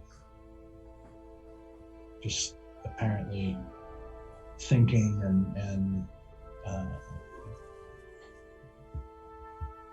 gears turning as she and you just kind of sit there in the silence for a little while. And then she finally says, "Return to this spot in 3 hours to retrieve Selena. That is your task at hand." And then she turns and starts to walk away. I just scream. Sorry, no, you go ahead. Go ahead. No, I was gonna scream, "What are you?"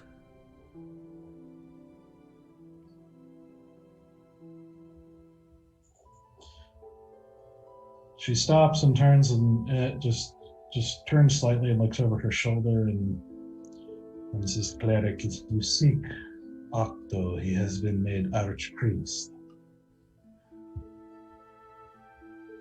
And so you will have to seek him at the palace.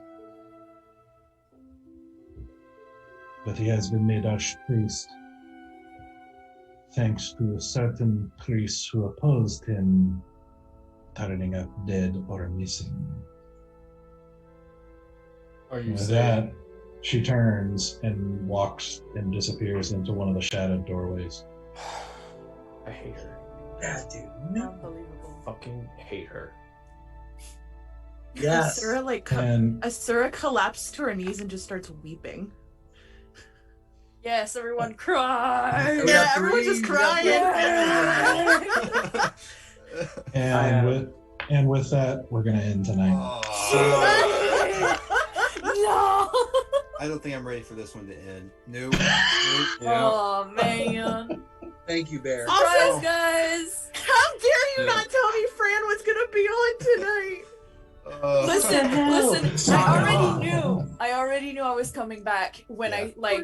you killed him. And I was Yeah. like, how are you gonna face Lopi? And you were like, I don't know, I hope it doesn't happen soon. And I was like, It will. It will. Motherfuckers. I tried to prepare you. I asked the question in advance. You had time to think. Yep. That was a surprise. It was, but it was a good one. That was a good Fran, I one. love you so much. I love you so much. I missed you so much. What a twist. It was awesome. I was like working with Anthony, trying to be like, "Can we do this? Can we introduce in the moment like this?" And he was able to work it out. That Great was job, well done, Anthony. Anthony. Thank you. Anthony's Oh, he's the that's so bomb. good. Thank you, friend, for coming on too. Yeah. Hey, you stuck with Absolutely. me for a little bit.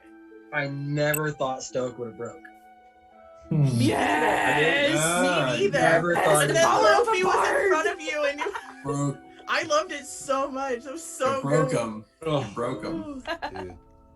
Like all the emotions tonight. Yeah. All the Mhm. emotions tonight.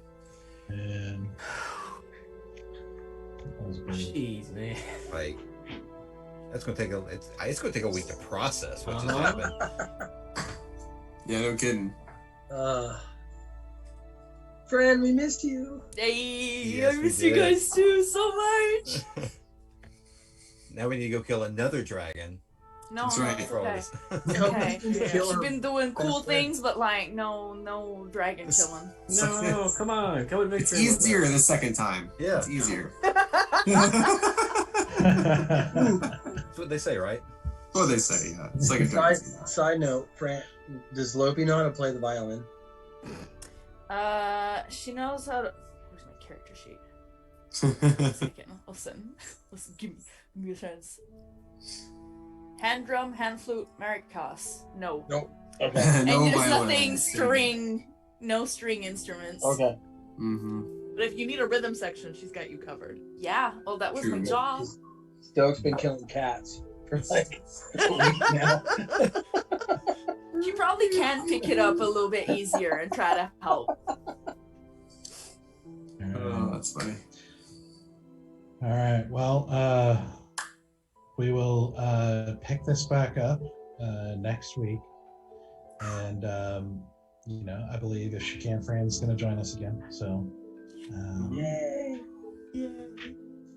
yeah, great job, guys. This was awesome, and we will see you all next week. Again, join us on Discord as always. Check out our merchandise. That's really cool. And we will see you next Monday. Next Monday. Bye bye. Bye, Bye. friends. Good night. Bye.